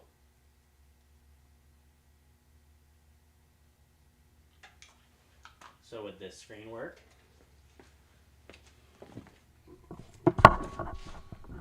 So red, blue, black. Red, blue, black. Green, yellow. Green, yellow. Okay, so it's just this other screen that I have. So it's just this guy. He's the only one that's different. Everything else is the right way. This is the one that has decided it wants to be different. And I guess its motor controller corresponds to it, but whatever. Whatever.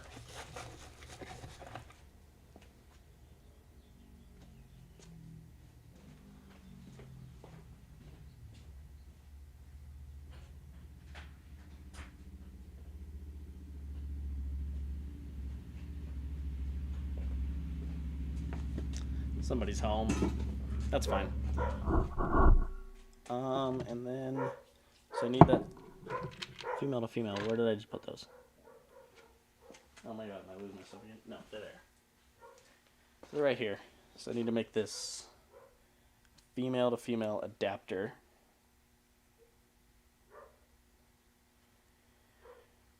It shouldn't be too bad.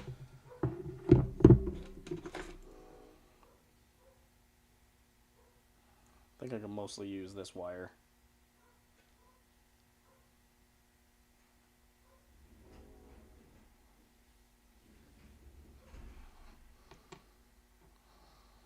Because I need it. How do I have to do this? So, red, white, black. To red, white, black. So this is red and that's black.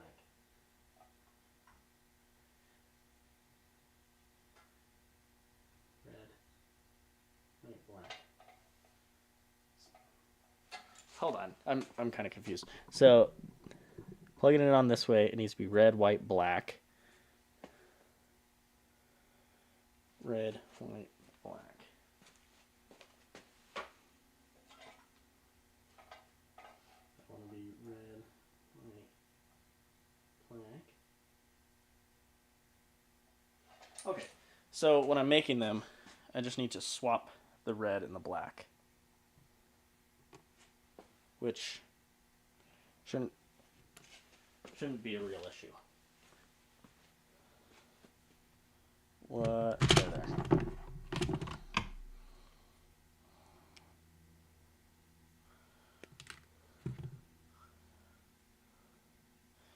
I don't want to make these all roughly the same length, just so it's relatively easy.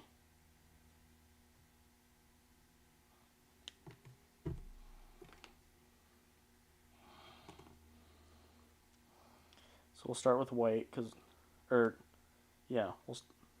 no, we'll do the outsides first.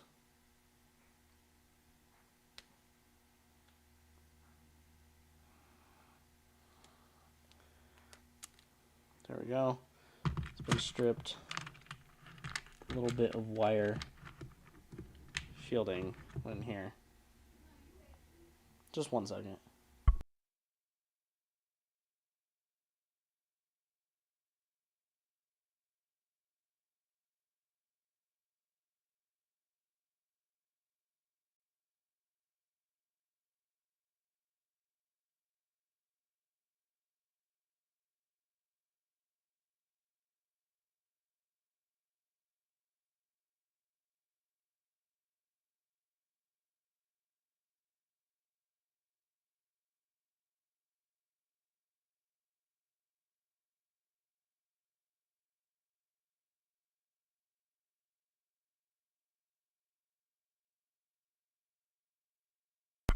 Okay, I'm back. So we'll call this guy the red wire, I think. I think we'll start with red.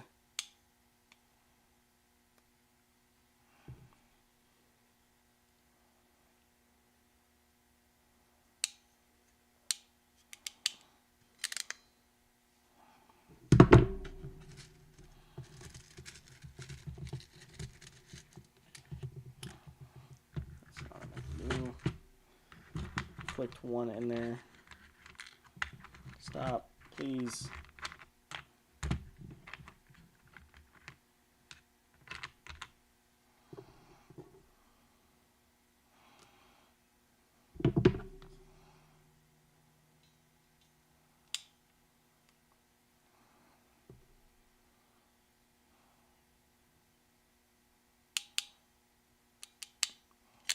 Cool. Bleeded wire.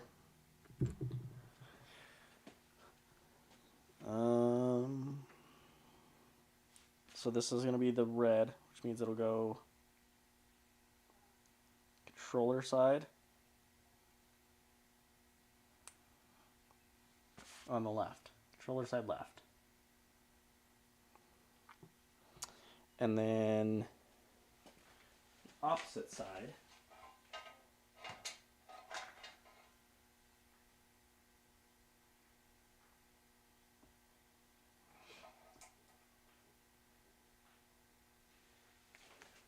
Also, the far left.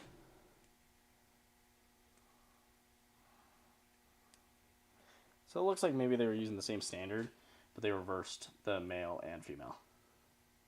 It's on the left over here, left, left.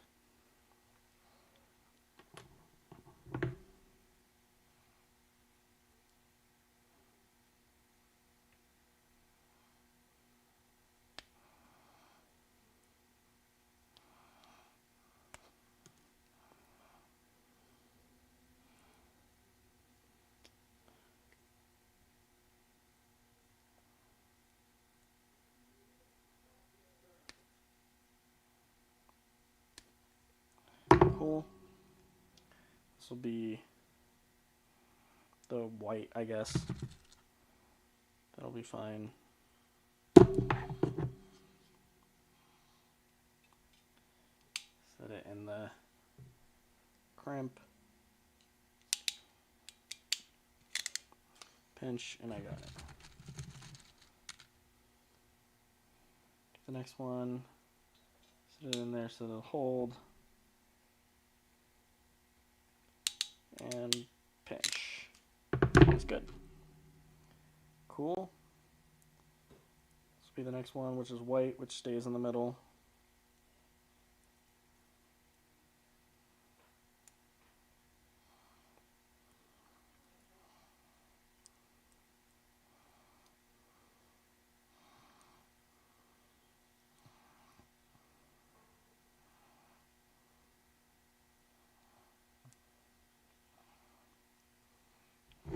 You need the needle nose pliers. Reach in there. Pull it until it fully clicks. Cool. So there's two. And now the last one.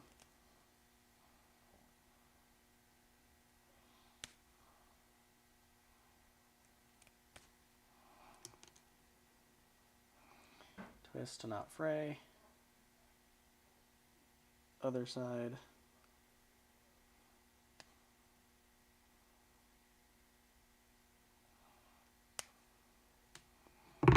And twist to not fray.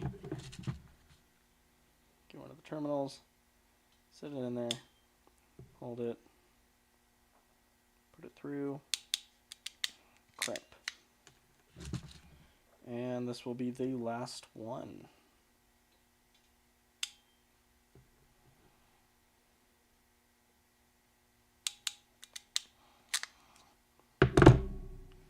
Cool.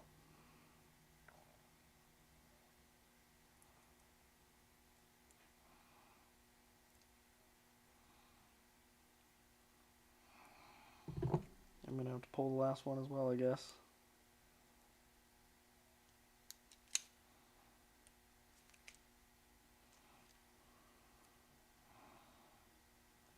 There is a fly in here. I'm hearing him just buzz around. Cool. That actually sat perfectly.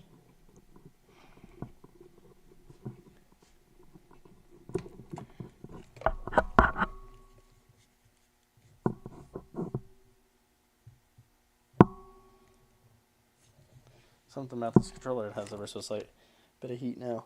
It's probably because it actually like moved, but okay. Male on that end, male on this end.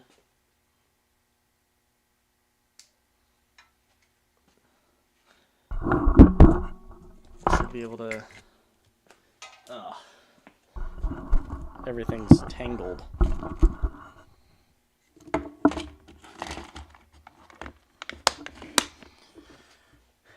I guess I.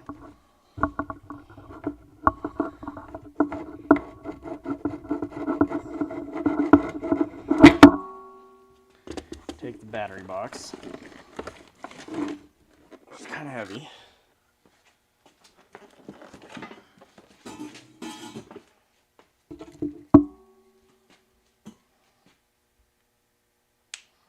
Whoa.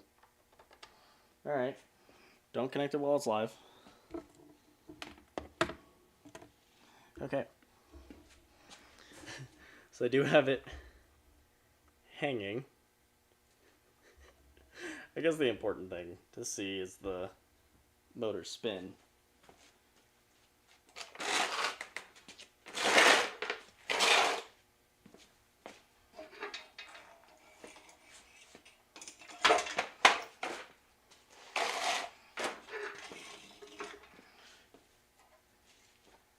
And this to the throttle.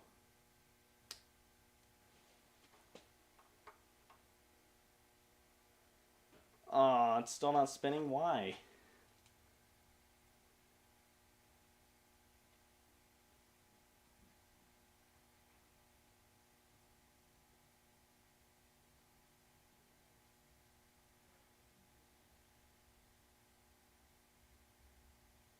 Red to red, white to white, black to black. But why?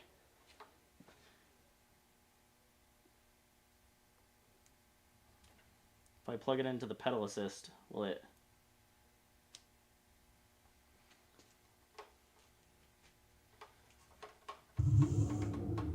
Yeah, again, so it... Why? If I just pump the pedal, if I pump the throttle, if I pump the throttle, the pedal assist detects something and it works.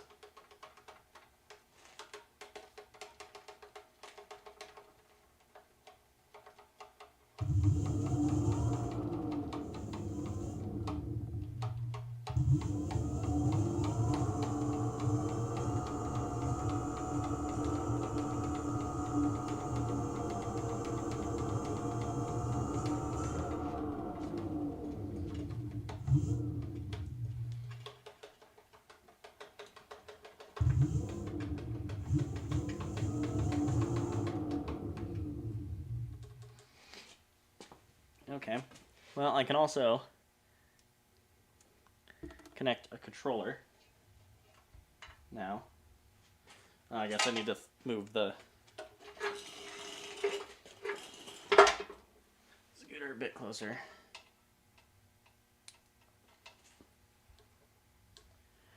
Awesome. So, the controller does work now. It's not important to really see it, but...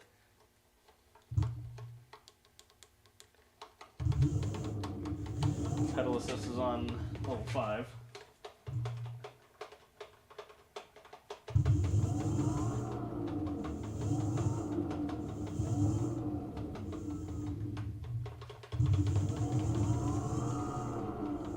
And it is spinning.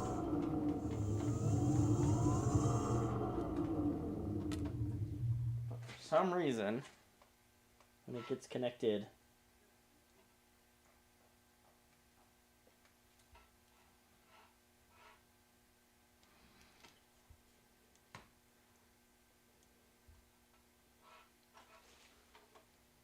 to the throttle, I get nothing.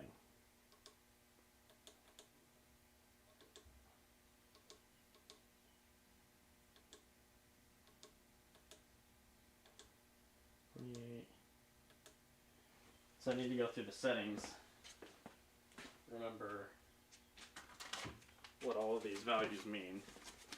What am I on? I'm on PO4. Hibernation mode, never. Current, average, max. PO4, total assist levels.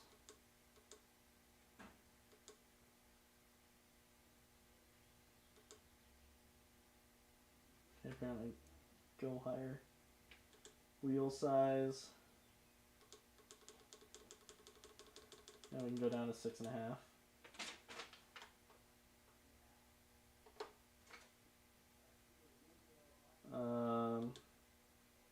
Number of magnets, 27. No speed limit. PO9. Start a non-zero. Oh, is that what it is?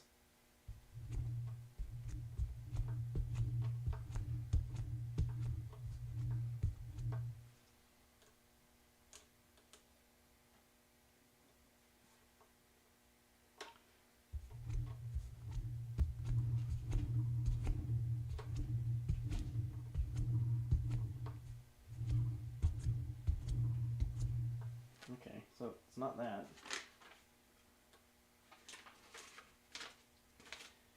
Ten. Throttle only. Keep it on both, I guess.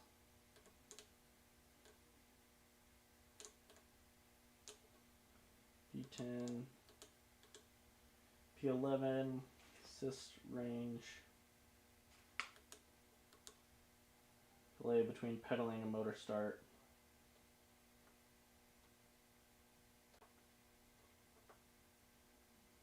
And then, oh shit.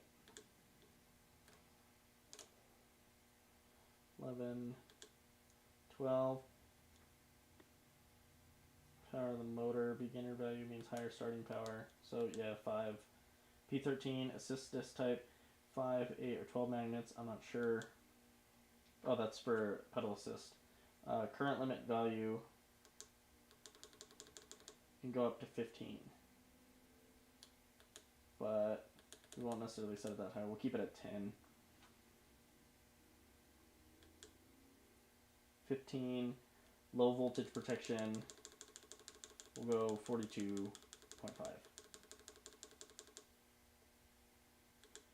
P16, odometer reset. Gone 57 miles supposedly on this. P17, cruise mode disabled. Cruise mode enabled. We'll enable it. It's just a 18 speed ratio.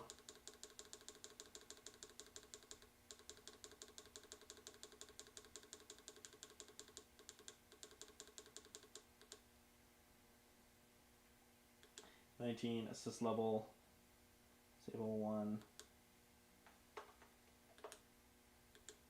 2, protocol selection. 21, I don't know.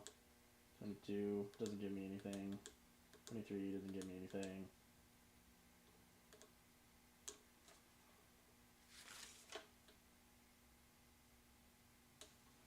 How do I enable the cruise?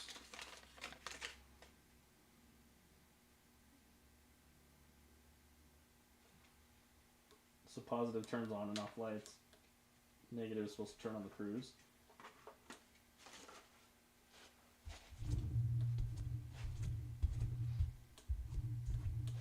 What way is that supposed to spin? This way.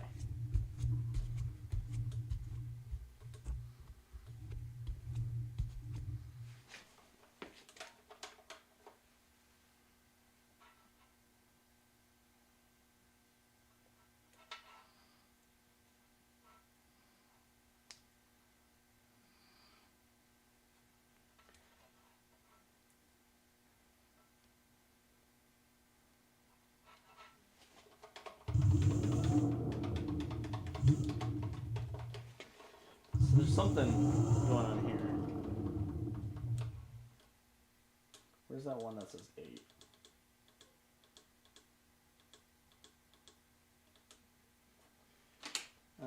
P13. Yeah, we'll go down to 5 magnets, I guess. It's making it spin. I don't know how to get it to work with the throttle. I don't know why it's not working with the throttle. Keep from plugging the wrong side. Is the white one just not the throttle? Is it this white, black, and red one?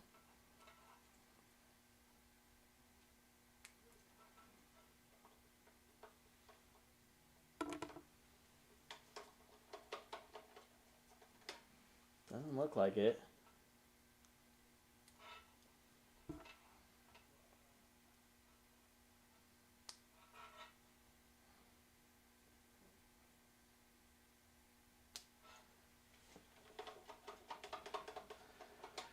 Okay, I guess we figure out what the white, black, and red, or yellow, black, and red is.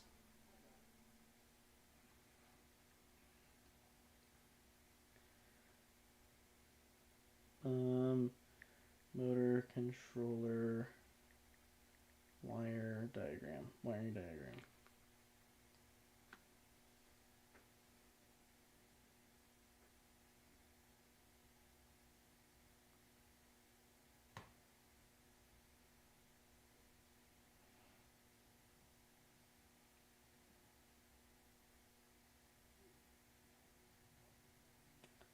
Might be brake.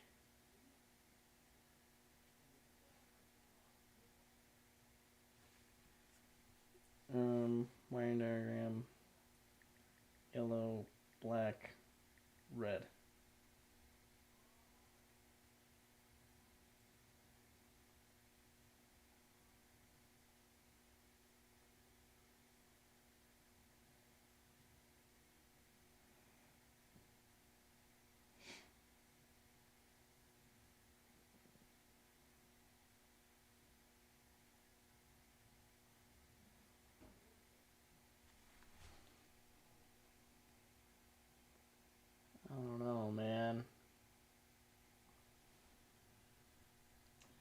I do not know. So I'm just seeing throttle being white, red, black. This hall sensor 3-speed? I don't even know what that means.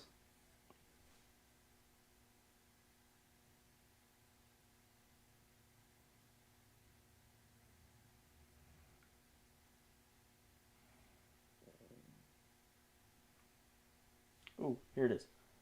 It's yellow, black, red.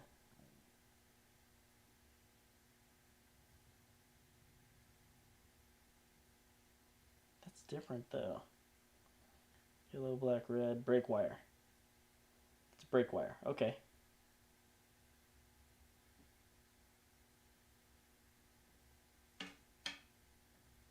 What is that? Throttle, red, black, blue.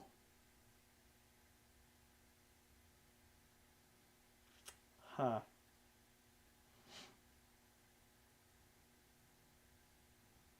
Looks like that other one might be the brake. The yellow, black, red might be a brake wire. Pedal assist. This other one. The brown, yellow, black.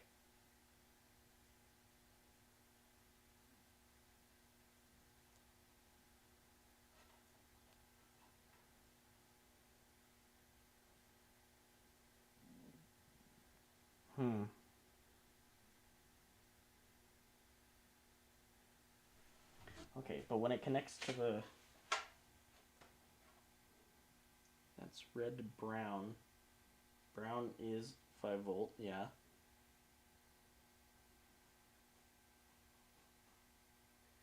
Black is still black. And yellow should be signal. But I don't understand why. Brown and red are the same. Black and black are the same. Yellow and blue. Or yellow and white, rather. Why?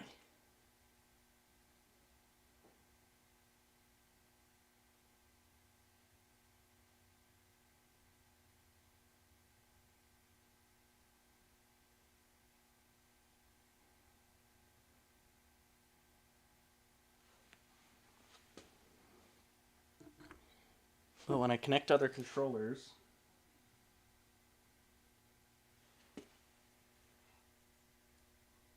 Red, white, black.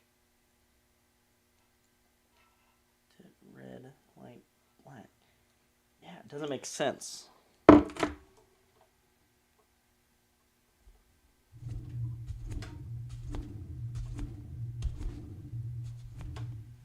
a zero start thing.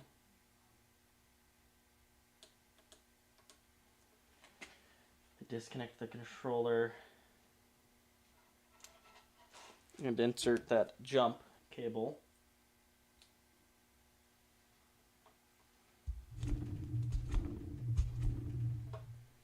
No.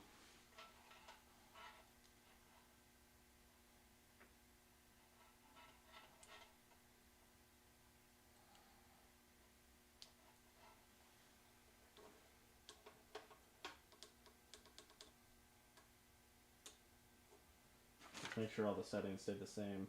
Black light still the same. Still mile per hour, 48 volts. BO4 hibernation time, 0 never. 5 total assist.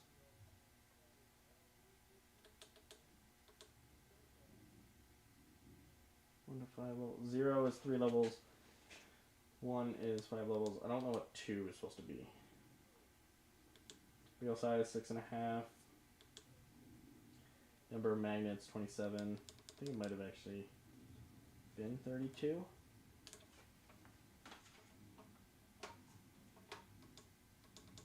Oh, I can go higher pedal assist.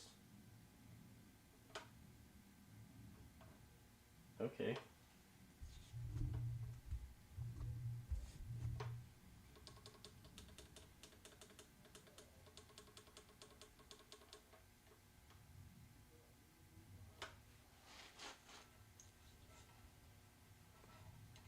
Just don't know why the throttle is not acting like a throttle.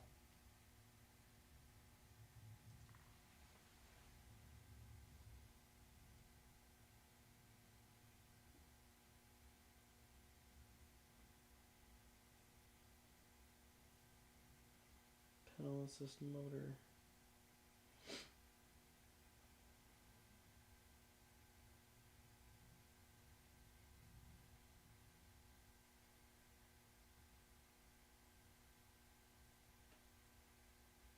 Just not getting it, man.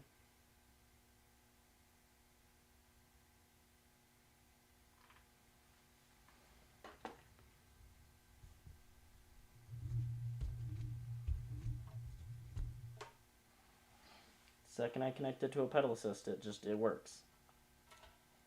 Kind of.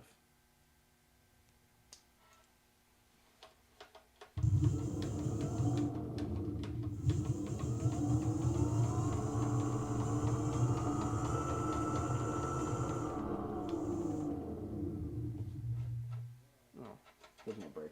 I don't know why I did that to stop it, but like, it spins. So their motor controller is working.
Yeah, I'm not sure if I keep flipping that.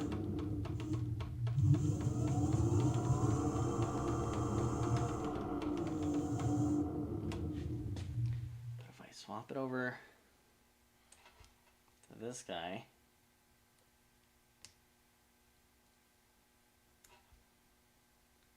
there's something wrong with one of the wires? I just don't know.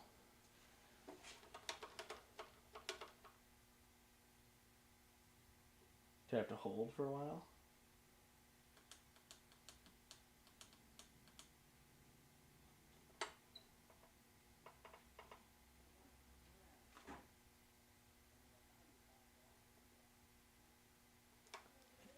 I don't get it. I don't get it, man.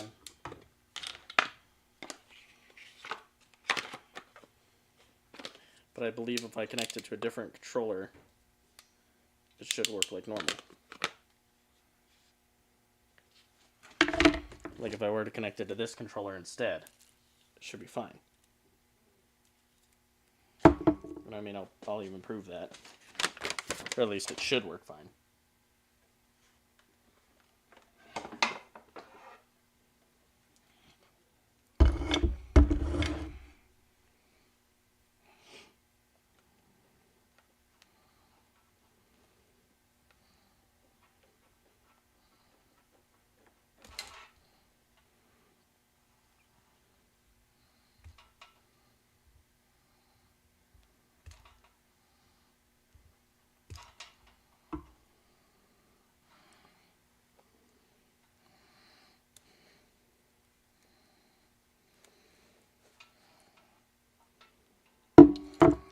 this guy and attach this one.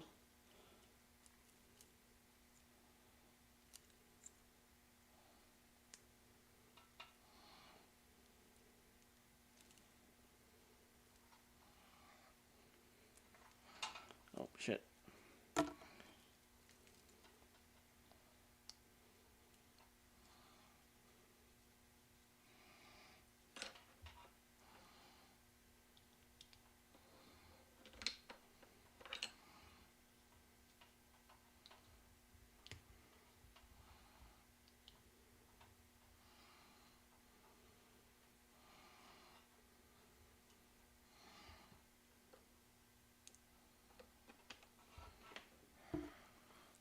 So it's got a little bit of heat in it, but like that's definitely not a concerning amount at all. It's like barely noticeable to the touch. I have it set up now.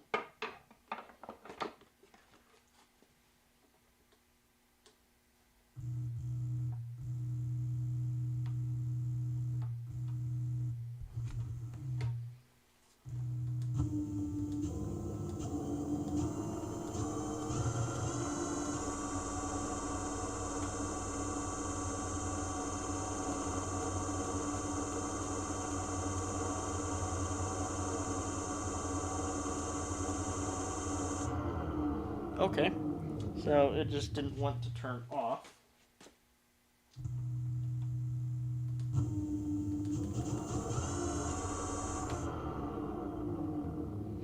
Now it's turning off.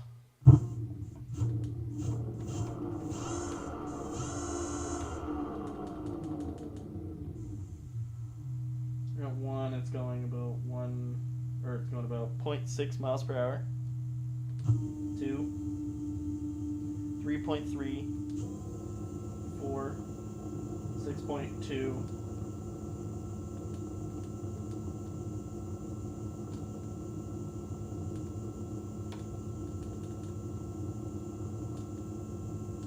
Okay, and then it turned on its cruise control. 4 is sitting a 0.9.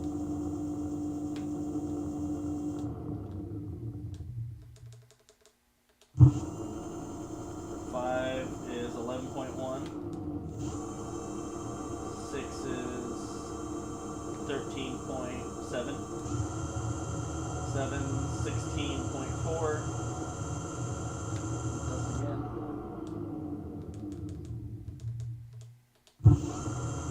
7, 16.4, 8, 17.7, 9, 18.7.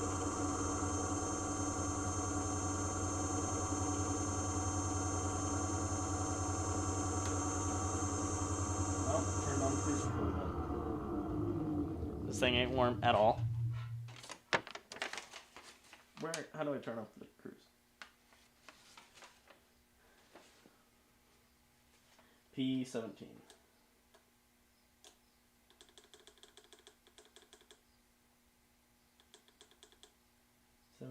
Cruise mode enabled, auto cruise mode or cruise mode. Enabled by pressing one button. Okay, now it's off. Shouldn't be doing that anymore.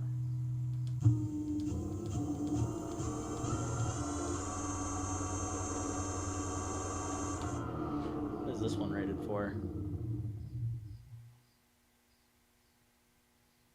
17 amps?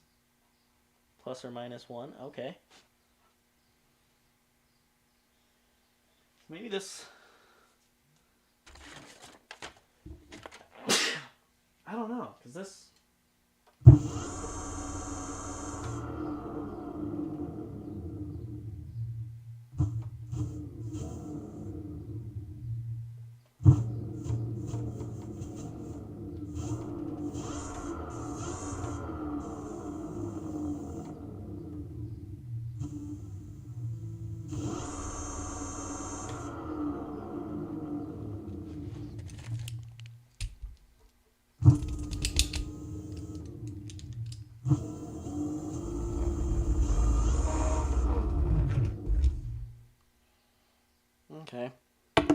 So it is able to withstand some.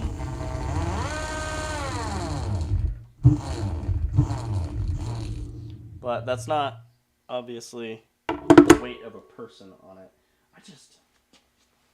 I bought this controller specifically because it works with this stuff. And now it seems like it's a worse controller. Let me go to 100 balance.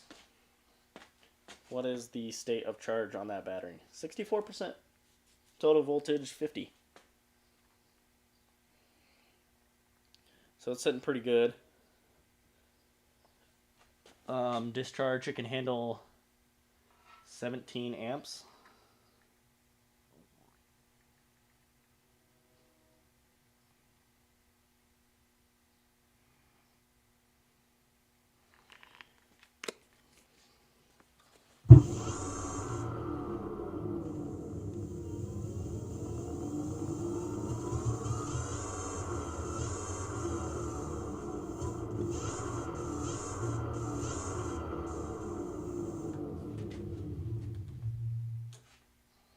Where is that? That it tells it how it limits the amperage.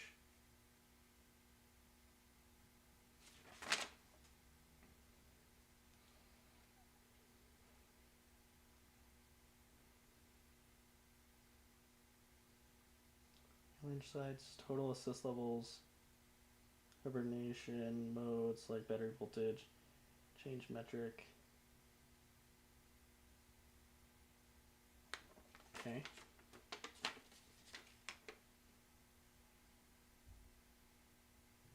So it's P14.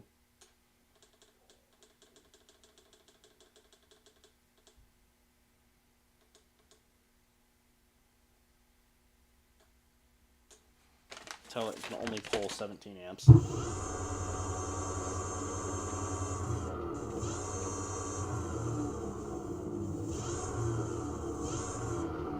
I guess I'll tell the battery it can pull 17.1, so I won't cut it right at the. Or let's go 17.5.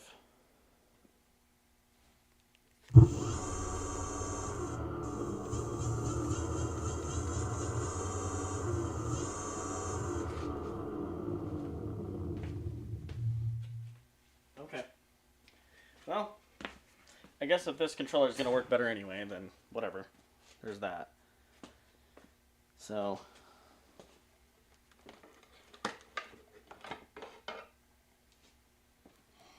take that guy off.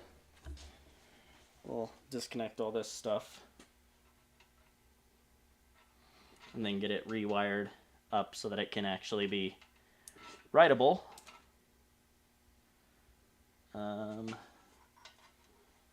Yeah.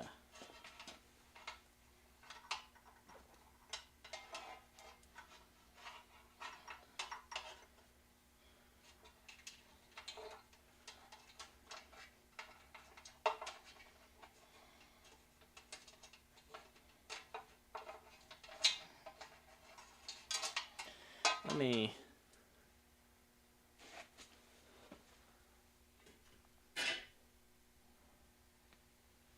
get something to possibly fish it through.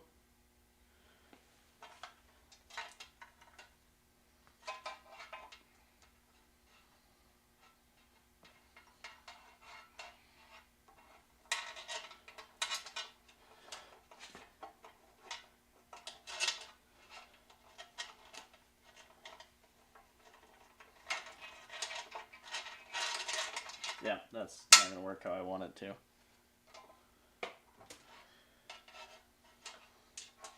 Done this before. Just don't remember how. I mean, it's kind of working. I just don't know if I'll be able to get it at the other end. Hey, that worked, actually. Okay, this is the screen.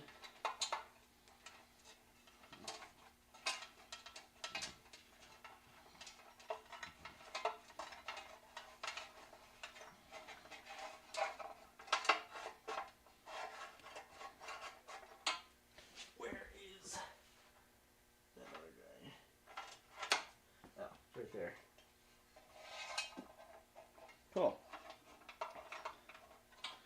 So there's all of them. Now I can put the battery box back in.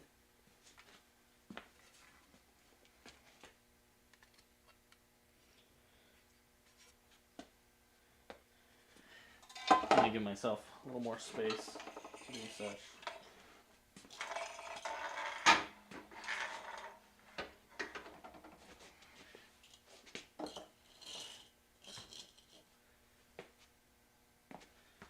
And these 4 screws.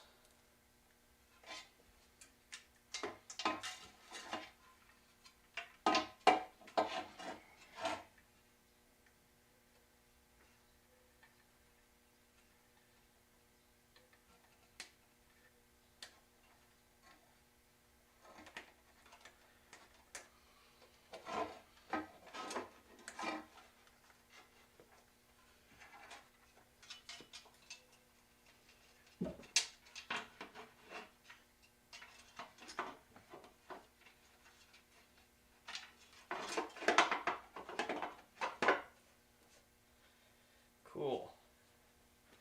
And then I'll hand thread them in at first.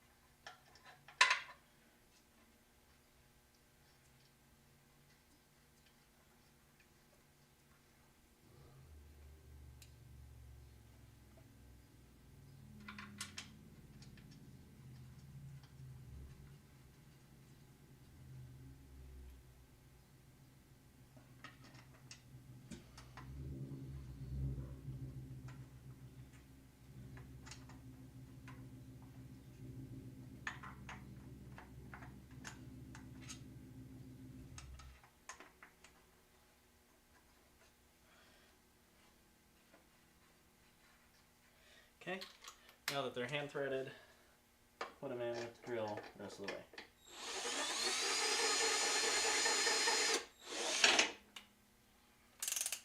Drop it down to like a 5 on the clutch. That's still probably too high. Let's go 1 so it won't strip at all.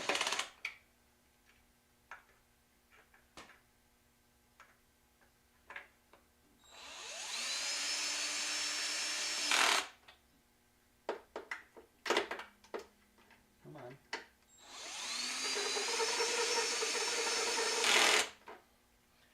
Cool. So that guy's all in there. Everything's coming out the other end.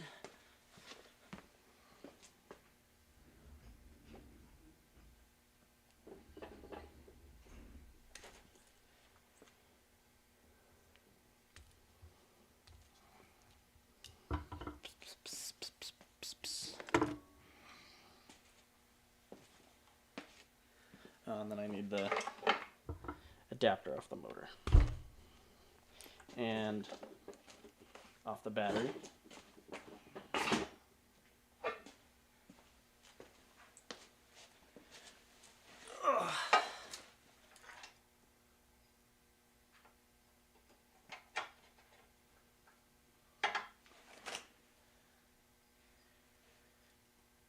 And then here's the motor that I'll actually use. I guess. Point it at that. Watch me do it. Motor I'll actually be using. Set to the proper PSI.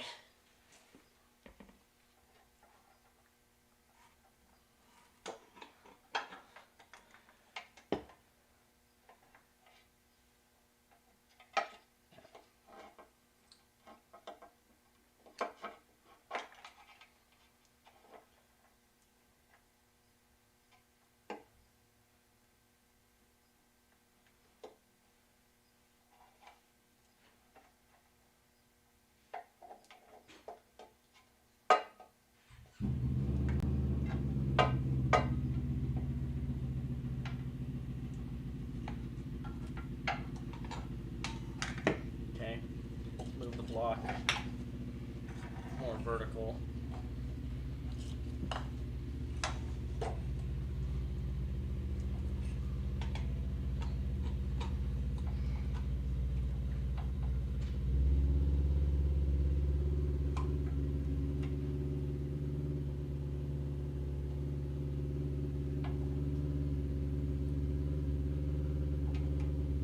All that.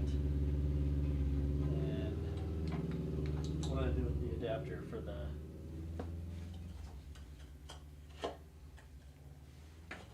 whoa.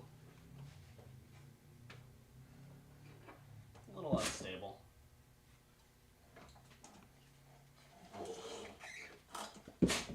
I'll lean up against the box a little more.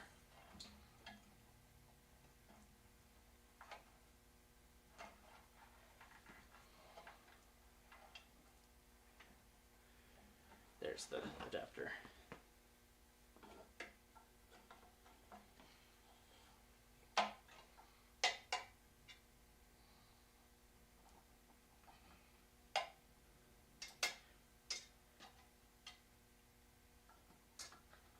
There we go. And plug all of them in.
And however, I can get this cable to fully sit in there.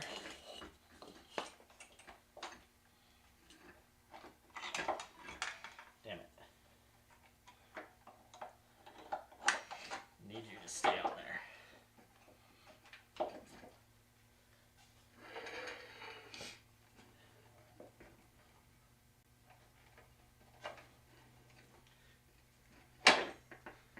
Okay.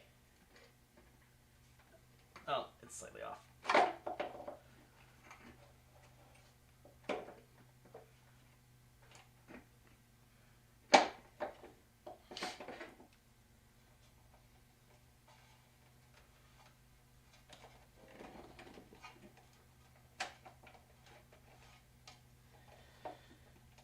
All right.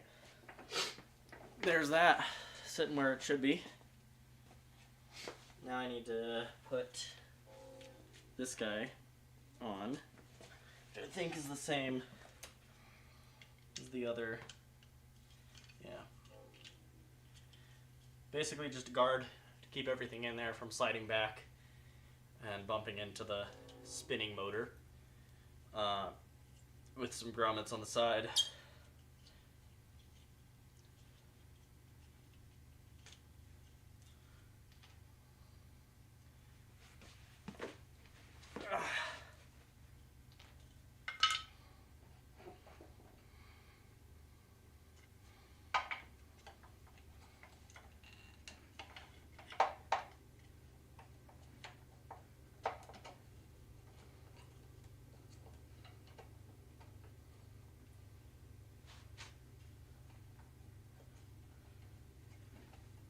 Is it upside down?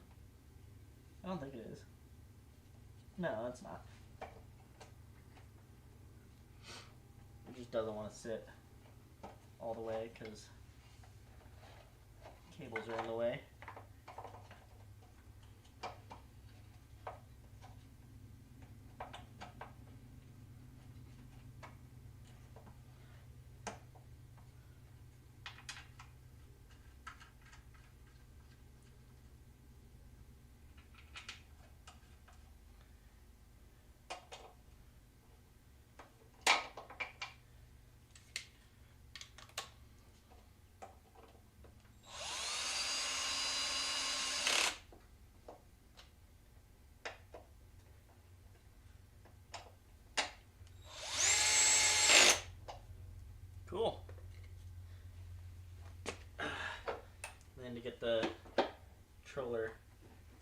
or the motor rather, sorry, sit proper again.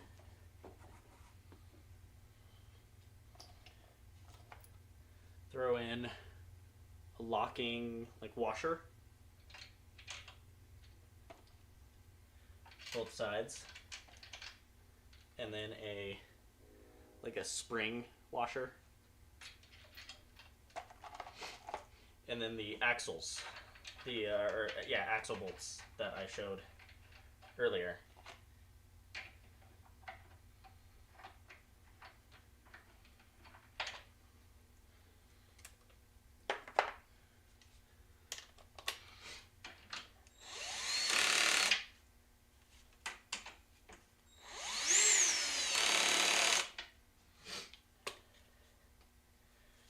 Give them a little bit more of a tighten.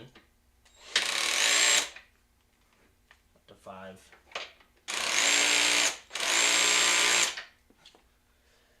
Cool. Leatherman battery.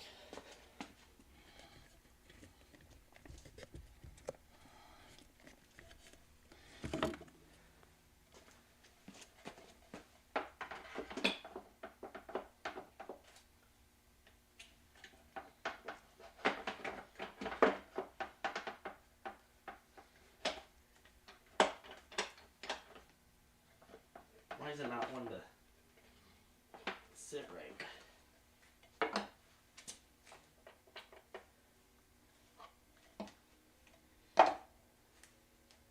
Seems like everything else is sitting right.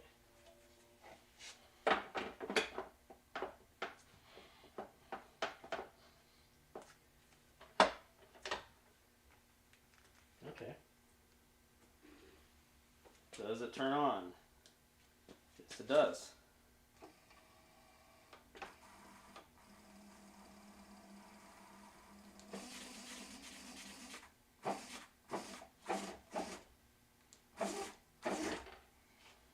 I mean, it's working. And then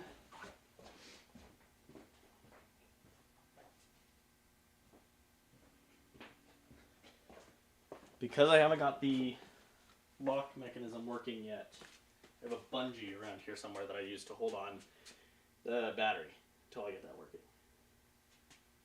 Where did I put it? Right here.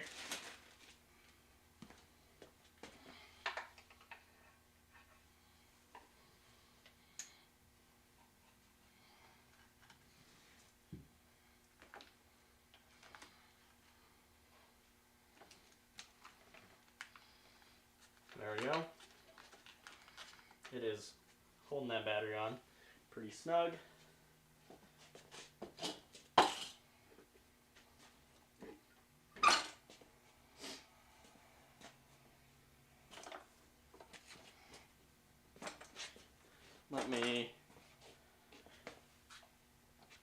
Let me stand back down up on the singular block.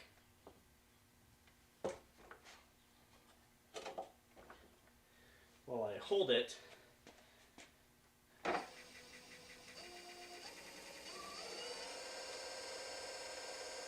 okay. Brake's working.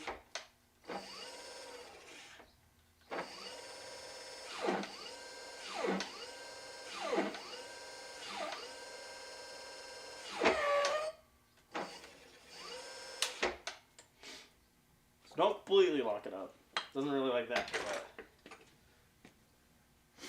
But hey, it's working. I'm gonna take this thing outside real quick. Go test it. If it works, I'll do a video of it working. But otherwise, that's probably about all. But yeah, I'll be right back.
So the thing definitely rips. Yeah, I'll do a video recording that. But I appreciate anybody that tuned into the stream. Hope you guys are having a